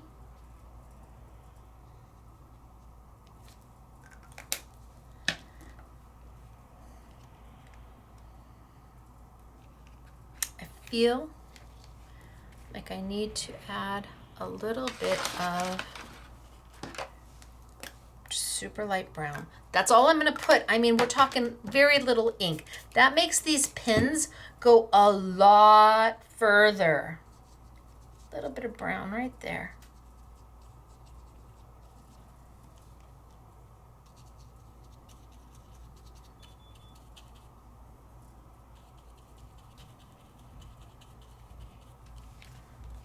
Okay, let's cut her out.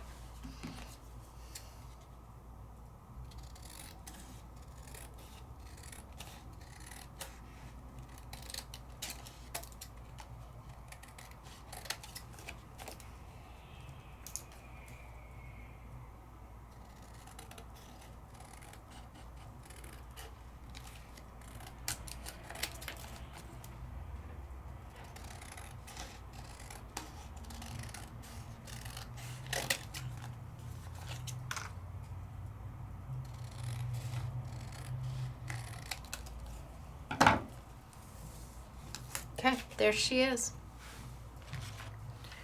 Or we have our castle. Now I could have done the castle and made my own background for it. Absolutely, and I haven't started to decorate around it. Or we started all the way back just using the pens, and look at the shimmer and the shine. But let's finish up with my little dude here. And I think I'm going to do him in blue. So some blue, a little bit of water. Make sure that, yep, I'm good. Grab some color. Start him out pretty light. That's a little too light.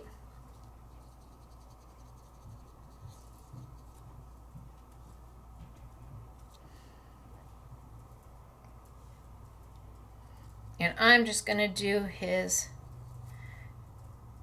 coat of armor in blue.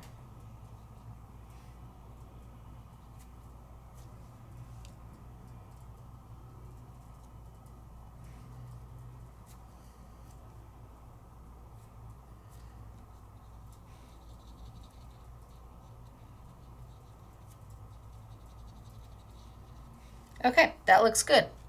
I'm going to do his little shield in some blue. If I want to lighten my color, I just add water. So let's do his little shield in some blue. And we are just going to zip right through this. So you can see just how long it really takes if you're doing and not teaching.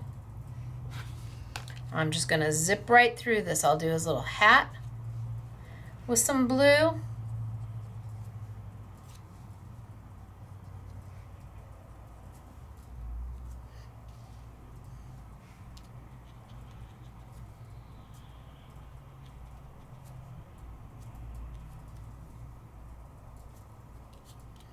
Okay, I think that's pretty good.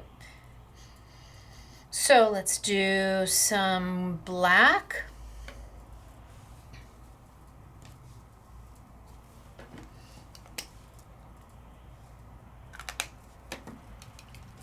I'm going to change it into a gray so I can do his little shoulders. His little, a lot of water, little shoulders. I'm going to do his sword in a light gray. His sword in a light gray. Do the little handle on the sword in a light gray. I can come back at any time and darken this up. And let's do his little shoes.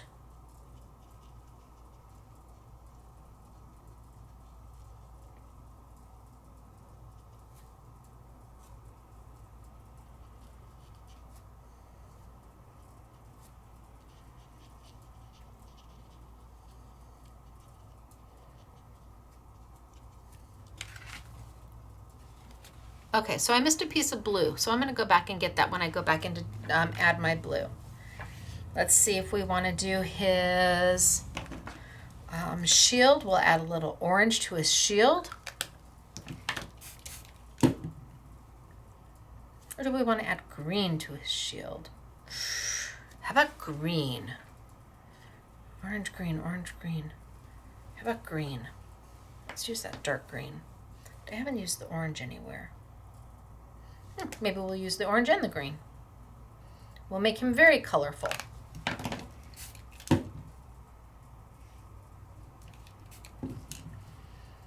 So a little bit of the green. And I'm going to do his shield, every other one in the green.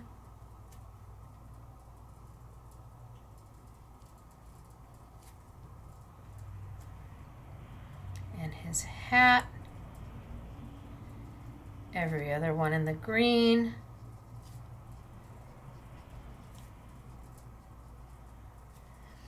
And let's use the orange. Why not? We'll make him very colorful.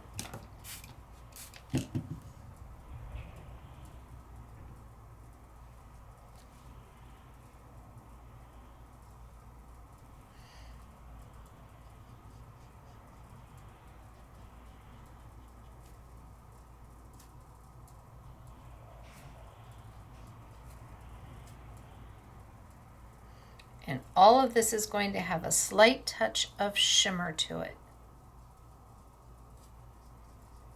If I was using the pen straight, it would have a lot of shimmer to it.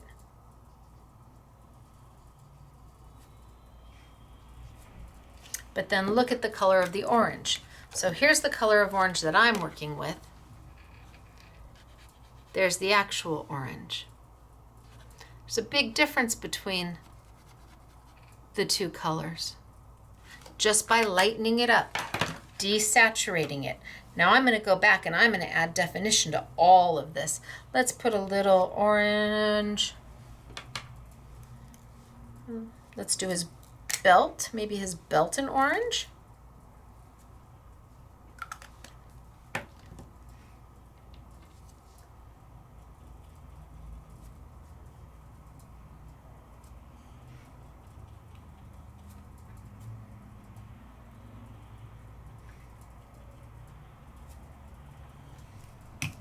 A little more water.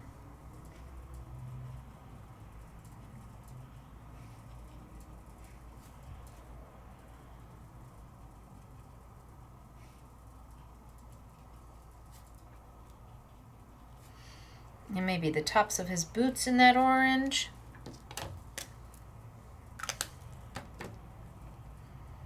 So my guess is if I was doing this on my own, without teaching, it would take me under 5 minutes to color him. This does not have to be anything more than that, and yet he's going to look amazing. Let's go a little green for his hat.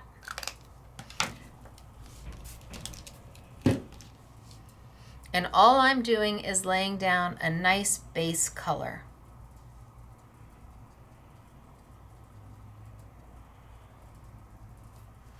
Okay.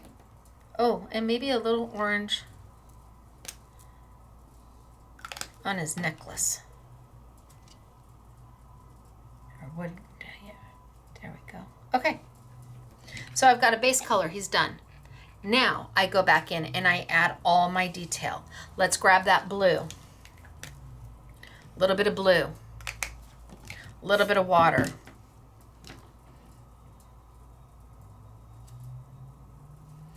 Go back in and add that detail in.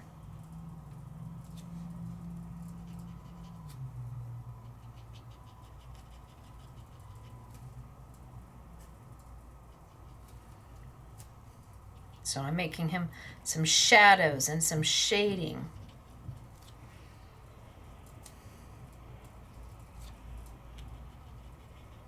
A little bit more blue. I want more saturated blue. I'm going to add very little water to this.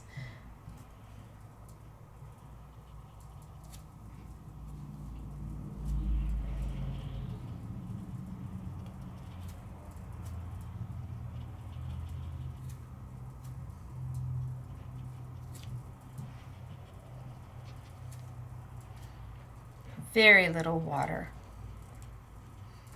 And you know it's going to match perfectly, that you're using the right color because you've only used one color.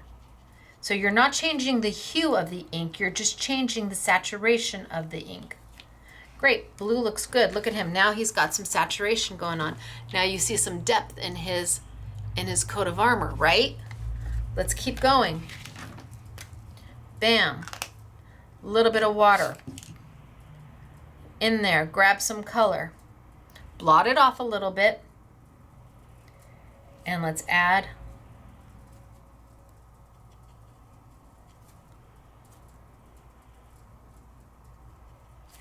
a little more definition to him.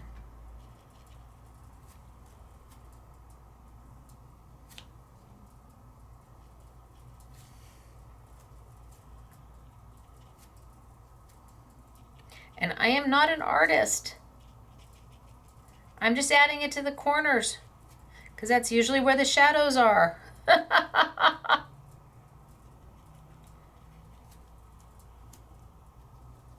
I just want a little piece of him dark every here and there so that you can see the difference between the dark and the light, so that your eye has something to grab onto and it doesn't perceive it as just flat.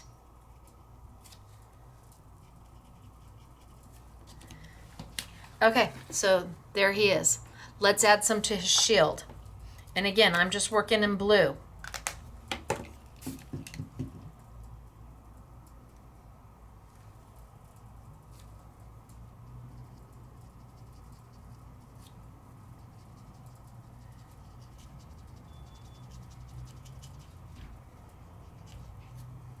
I'm just working in the blue right now.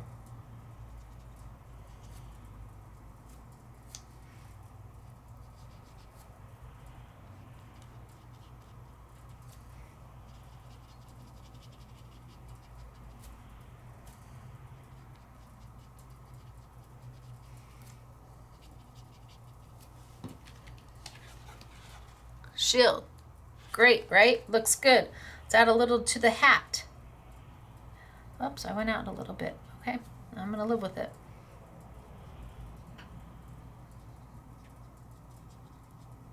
Okay, hat's good. I forgot that one area right here, so I'm going to add a little bit of blue. See if I can pick some more up. I missed that one area, but now I didn't. Now it's colored in. Awesome. Blue, done. Wahoo. Now let's go to black. Black, black, black. Hello, black. There you are.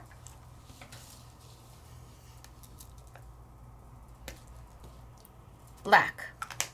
A little bit of water. Grab some of the black. And now I can add some dimension.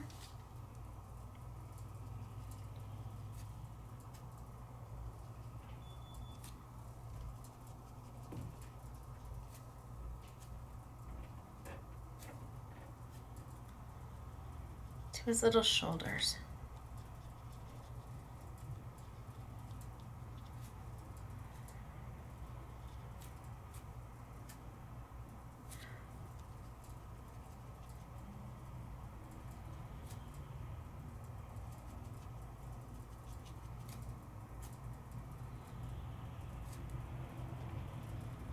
Okay, that looks good.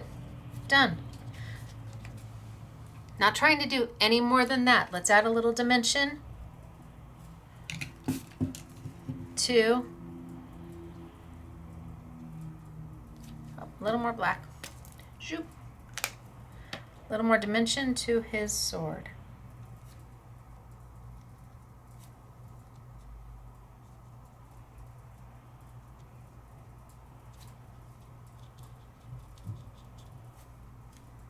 A little more there. Okay, how about some to his shoes?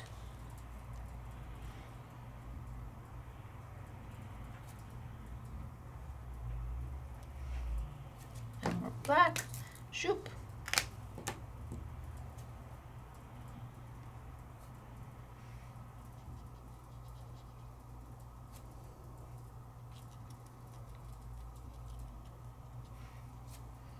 Okay, shoes. Done. A little bit more to the sword, maybe just a little darker up in the center.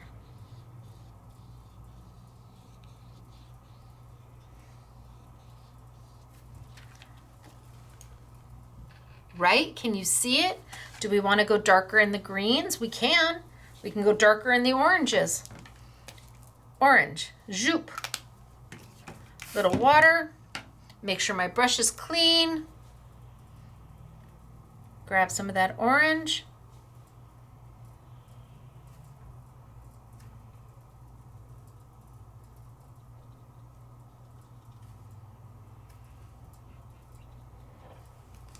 More orange.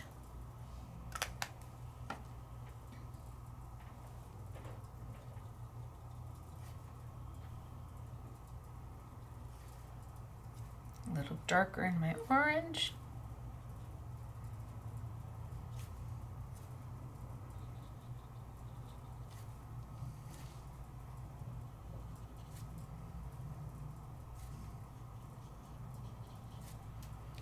Maybe a little darker on my belt.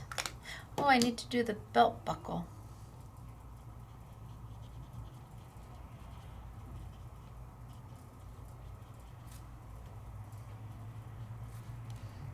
Just to add a little dimension.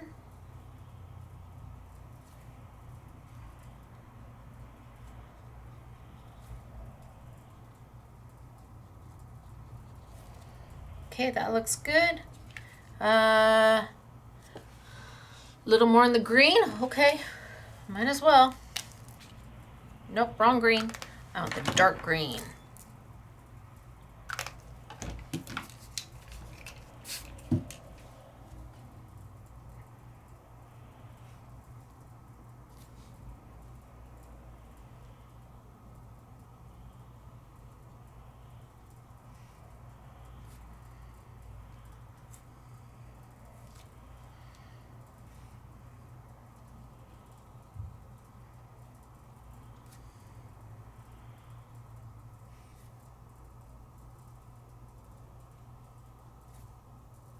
And my green.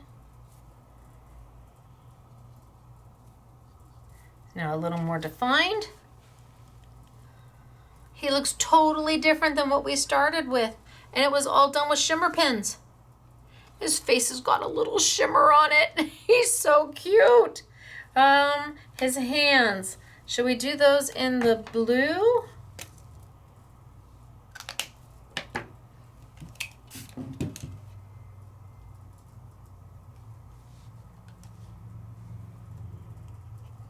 Mickey's got blue gloves on.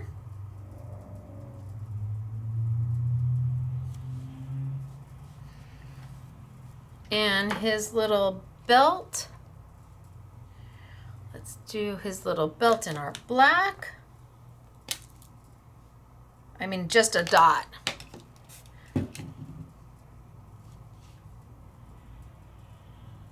Because I want it to be more gray than black.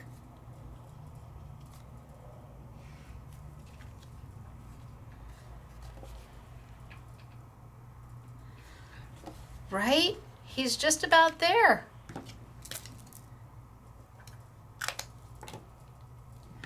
Now you can definitely do all one color at just one time. Get all your greens done, then all your blacks done, then all your grays done. And that way you're not wiping up as much ink as I am, but you're putting down such a little amount, such a tiny itty bitty amount. Okay, so now what do we want to do for his background? Do we want to color it, or do we want to use paper for it? I suppose we could color. We could just use the one here. Zoop, zoop, zoop. Water, water, water.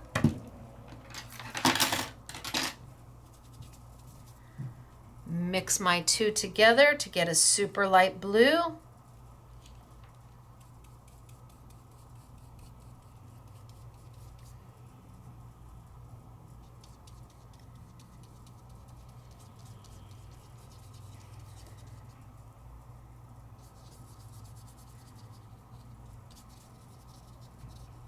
just go on in there and get it done.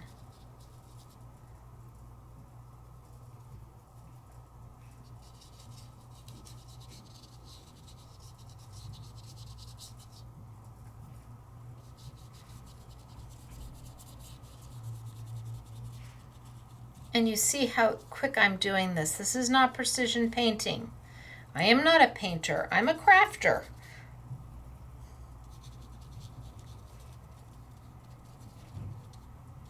Am I going over some of my other colors that are already down? Yeah, but because this is so light, makes no difference at all.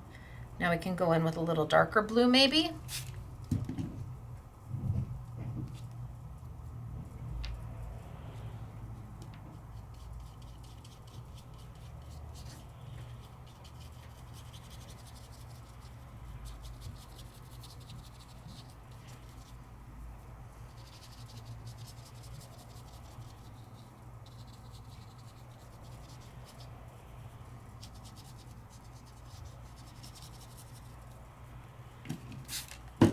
Keep it wet.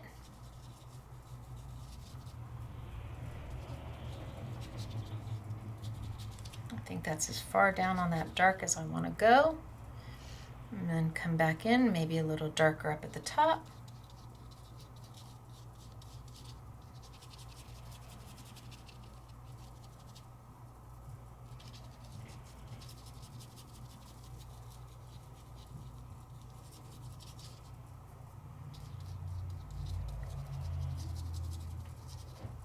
The darker I go at the top, the lighter it's going to look at the bottom. Water.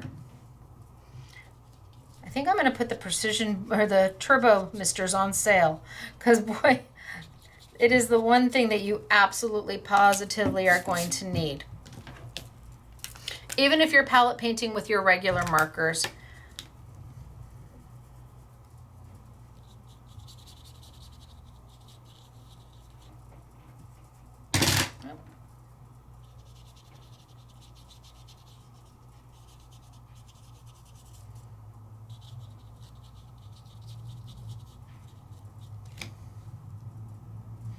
What do I want down at the bottom? Do I want some green at the bottom?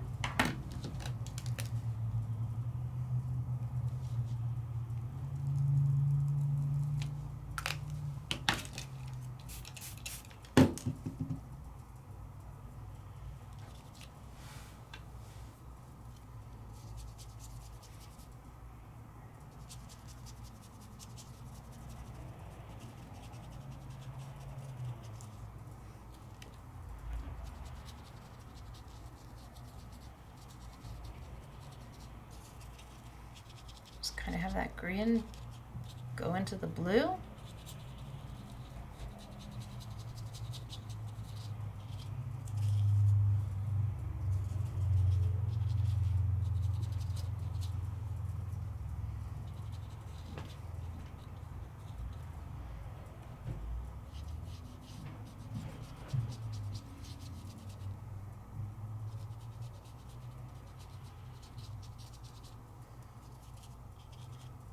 Okay, I created a background. I didn't make mud.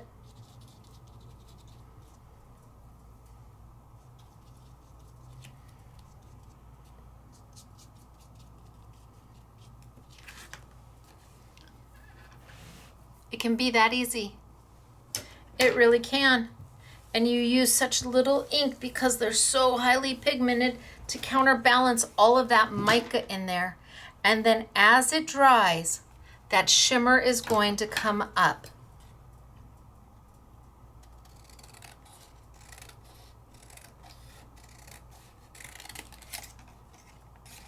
But I suppose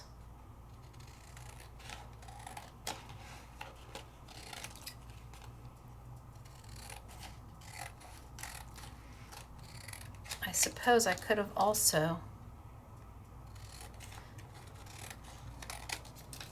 now if I really want to make sure that shimmer comes up, I can take that clear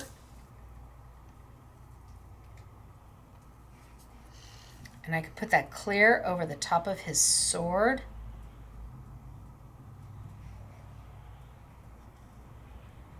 So it really shimmers because it's just straight color, and I could put it on top of his shoulders.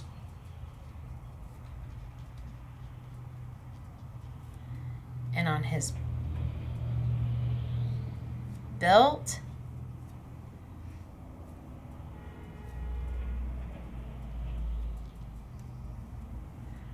Now I'm sure he's gonna shimmer. I could put it on the blue on his sword.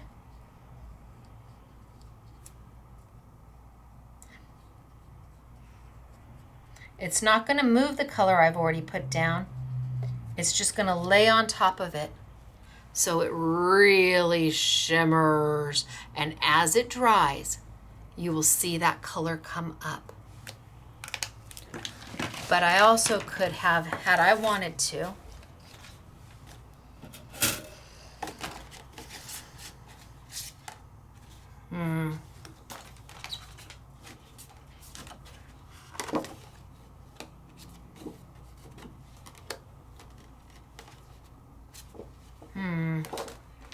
I'm deciding what I want it to look like.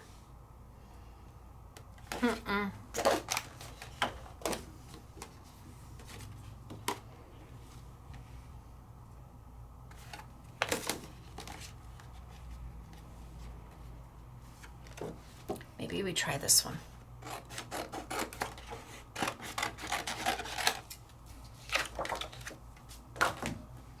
So I've done his background by hand, but if that's not you,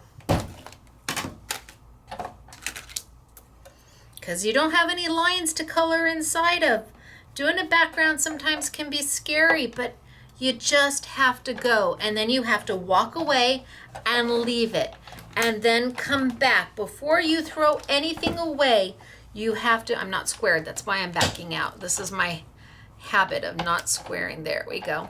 You have to finish it before you can throw it away. If you finish it and you still really don't like it, send it to me and we'll display it, or send it to somebody else. But I mean, I suppose at that point you can throw it away. I need this piece, I need this piece, I need this piece, and I need the one that is right there. So now I have my little guy. Gosh, she'd make a super cute in this color. Now you can have a little girl.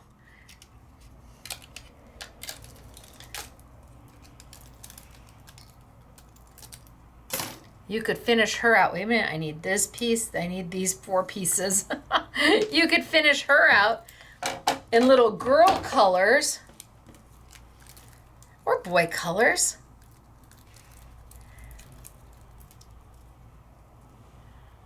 And how cute is that? Out of the metallic. Gosh, you could even layer that right on top.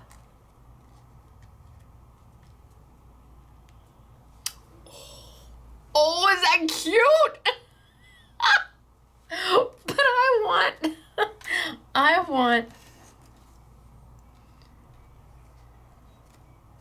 I want to layer in the background.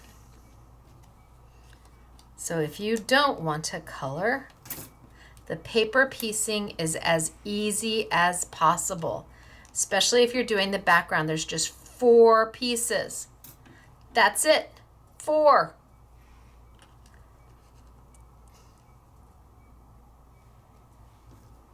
I don't know what that piece is. You choose. Options. You like it that way. You like it that way.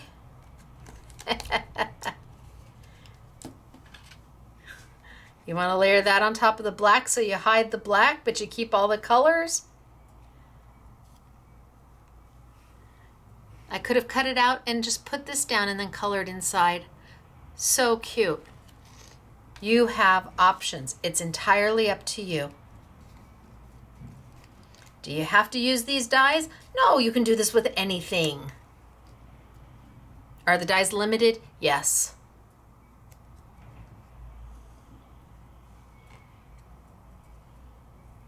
All right. So do you remember where we started way back when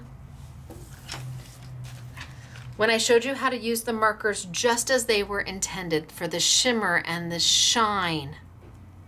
But then we wanted to play.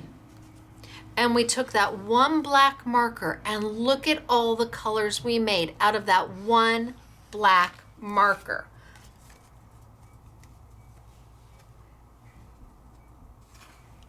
And it's ready to decorate. Put your dragon up here. You've got your little guy on his horse, and you're ready to go. And then we started to blend colors and use the water and use the shading. And now you can really see that shimmer coming up on her. It's not overly intense because the water is there and we made the background. But that brown is the same brown that I used for, to do my skin tone. This color and this color were the same. I just added a little bit of the pink to that one. That brown you can tone to anything you need it to be. These are easy to do. The markers are easy to use, and you should get more out of them than just shimmer. You should be able, you should be able to use them for so much more than just shimmer. And now you know how. They're just another tool in your arsenal. They're just another way to create and embellish and have fun and get the most out of the product you just spent. Of course, we could have done this one. Don't know where I put it.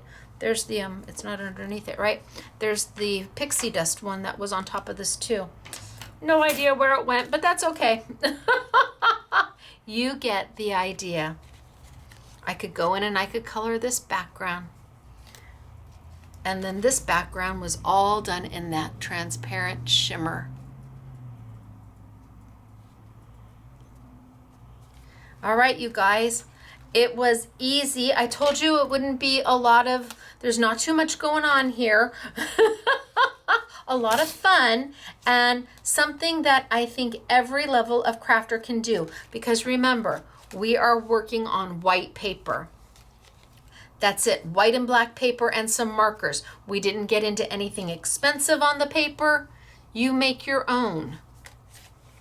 All right, so, holy smokes, artichokes. Do I have a mess on my hands? Ooh, see, and then also the castle. So you can cut each image out if you want, just the castle by itself, or yeah. Okay, so what do we have on sale? So first off, it's the sparkle pins. They retail for $56.97. Your price is $29.99. Yeah, that gets you all 3 packs. Will we have them open stock? Yes, we will. Will they be at that kind of a bargain price? No, they will not. They'll be on sale, but not for that kind of price. So all 3 packs, $29.99. And all I did today, the only thing I used today was the sparkle pins. We didn't bring in any other ink so that you could see how diverse they can be. From blacks to grays to sky blues and dark blues to chocolate browns, all the way into my skin tone. It's not bad, right? So sparkle pins are on sale. The mirror cardstock, if it's not already sold out, because it sells out so fast. The fairy dust is stunning, and the abstract skies are just beautiful. So there's 3 different colors in each one. 3 different colors in each one. And you get 10 of each sheet. That's 30 sheets in this one and 10 of each sheet here. So that's on sale. Then we have, I'll put the Turbo Mister on sale. And then it's the dies. There's not a whole heck of a lot going on here. It's really about taking what you have and utilizing it. You may already have all of those sparkle pins and you've just been sitting on them because you weren't exactly sure what else to do with them besides use them for sparkle. So here we have, I didn't even use him today. And he comes with a little extra grass, so you have it on the ground, but there he is charging on his horse. And then we've got the knight that I used, and he comes with clouds and some grass. Elena turned the grass into his hair. Wait till you see. So the dies are A2 size. They're full A2 size dies. If you buy the I Want It All, it's all 6 dies. It's $59.99. That makes them $10 a die for a full A2 size die. And if you just like them regular, you just want 1 or 2, then they're $13.99. They are value priced. I don't think anybody matches our pricing for our dies. I'm trying to keep crafting affordable. There is the castle, and there's your dragon and your horse and your knight and your little grass to embellish with it. It can be a girl castle, it can be a boy castle. Here is our little girl and our unicorn. And again, you can take her all out and just use the frame if you wanted to. And then last but not least, oh, I didn't use her either. Here is our flamingo, because I think little girls and pink flamingos go together. But you can also make this a very grown-up card, a very grown-up project for somebody. And maybe you're going out for a martini crawl. I don't know. Is there such a thing? This would be a cute, a cute little card and a little martini glass somewhere on there. Super cute. And my fawn. And again, it can be as grown-up or as young as you want to make it. It's up to you. These were meant so that they grow with you and they don't become dated and worn out and tired. I mean, you can make this, can be for a dad. I mean, they're just darling. You've always been my shining knight. I just think that there's a way to make it so that if you keep them youthful but not cutesy, that you can take them and use them again and again and again. All right, so let me show you samples because we've got lots of them.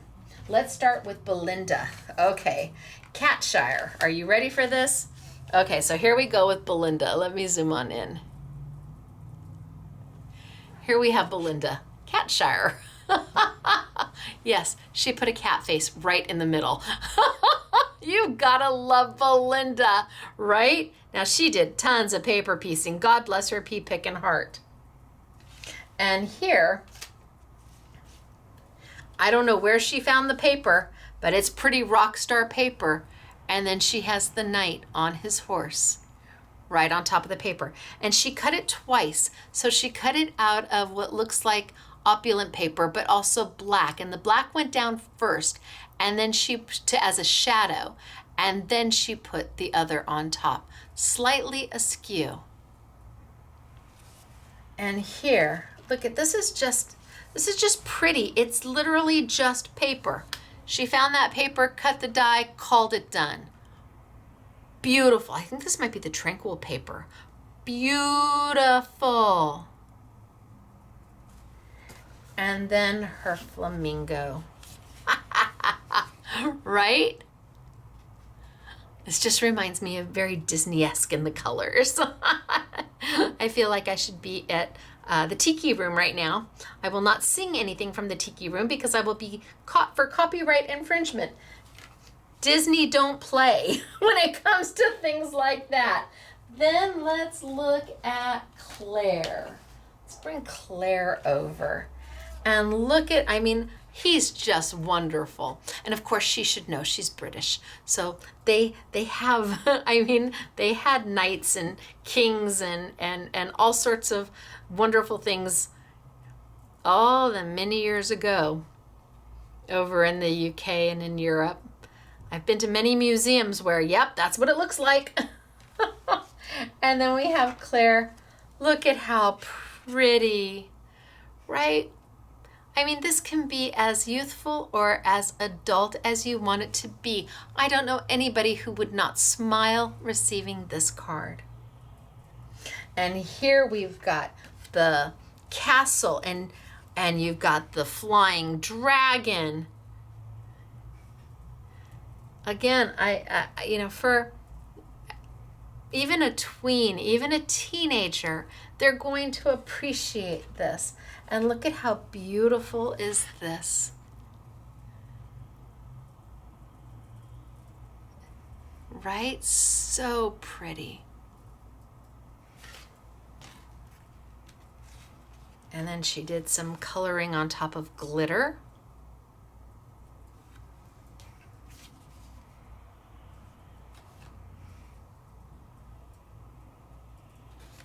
And I don't know if you're going to see this one. She said not to show it if I didn't want to, but I don't agree with that. So I don't, oh yeah, you can see him. Look at that. You can see him great, Claire. Wahoo, ka-choo. Look at that. And that's using a foil method that I did a couple weeks ago and some embossing powder with my Stacy tape. You can see him great. She's like, you don't have to show it if you don't want to. I'm like, no, we're going to show it. And then let's go to Doris. So here's Doris's flamingo.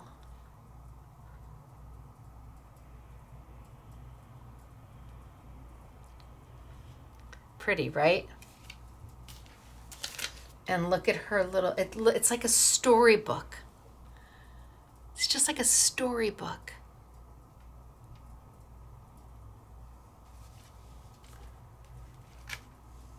Oh, I'm supposed to open this one. Didn't know if I was supposed to open the others. Her fawn. And she used the extra pieces. You get these pieces with the die.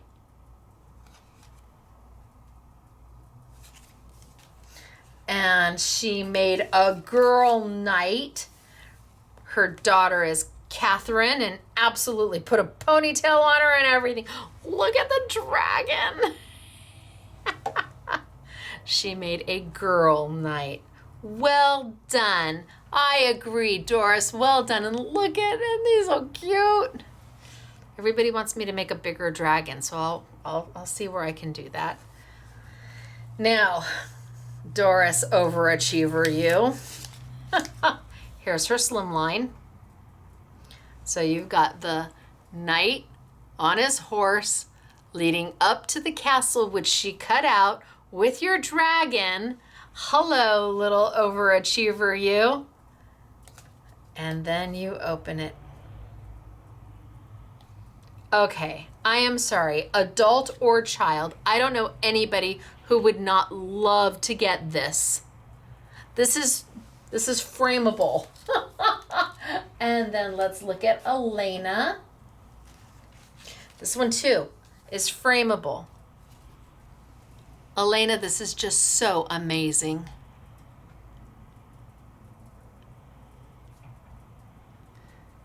You're my knight in shining armor. I mean, there's tons of things that can be done.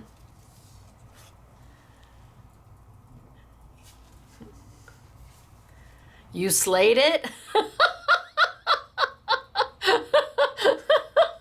Okay.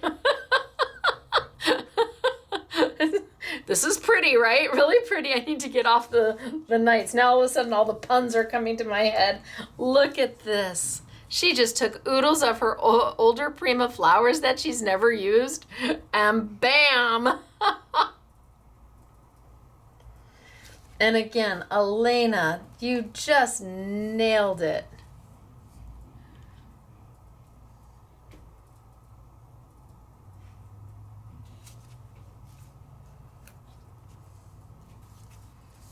So pretty. Look at the castle.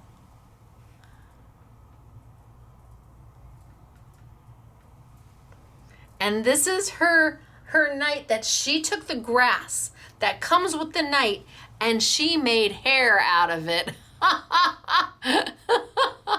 What was that show? I can't remember where they had it's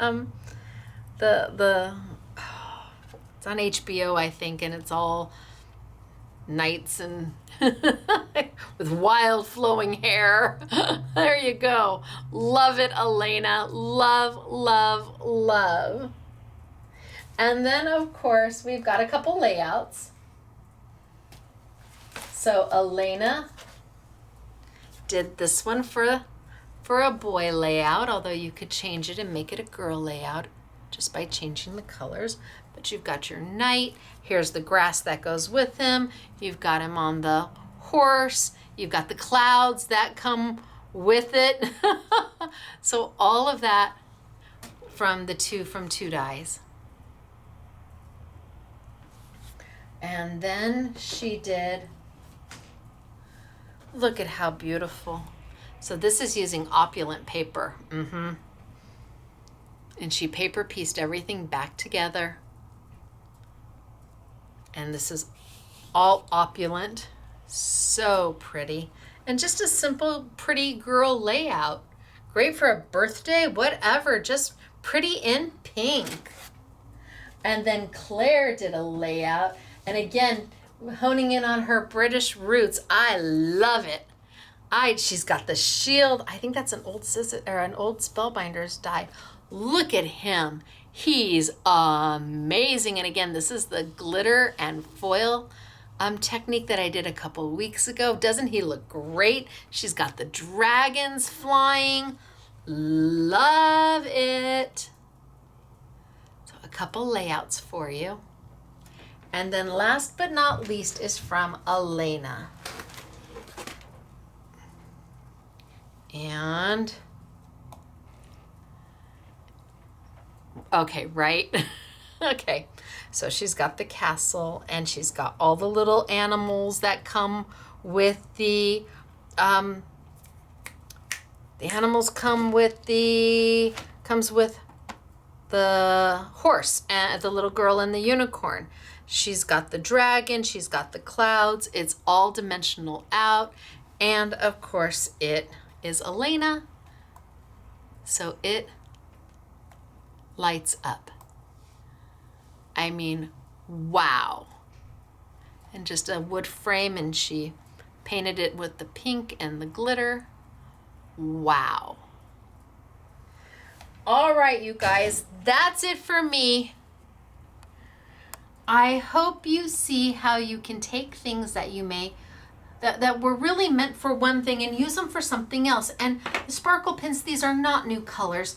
They're older colors. I don't know that they've done any new colors, but used in a way that not only can you use them for sparkle, but you can use them just every day too. And if the dies speak to you, great. And if they don't, I understand. Sometimes I like my designs better than you like my designs. Then they end up in the warehouse sale. But you know, it happens. But I wanted to do something for a youthful card, but that would also transition and be able to be used in a grown-up's card. That way you get the most out of your crafty budget. And when they're 6 dies, A2 dies for $59.99, that's a great price, I know. We're holding to our prices as long as we can. I'm hoping inflation comes down, and I'm hoping, but we're gonna hold to our prices as long as we can, because it really is about keeping crafting affordable. It's about you enjoying your hobby and having some downtime and some me time and some decompressed time. And that's what I did last night. I just had some decompressed time and I colored. I needed to just color. So you're going to find all of these items at Scrapbooking Made Simple, scrapbookingmadesimple.com. Please come visit us in our retail store. We are open Monday through Friday, 10 to 6 every day. We do not have staff for the weekends. It's really hard to get employees right now, but once we can find our next SMS peeps, and I'm picky, then we will look to open on the weekends. But the online store is open 24 hours a day, and we so appreciate your support. All right, you guys, it's me, Stacy, Scrapbooking Made Simple, scrapbookingmadesimple.com. I will see you next week. Bye, everybody.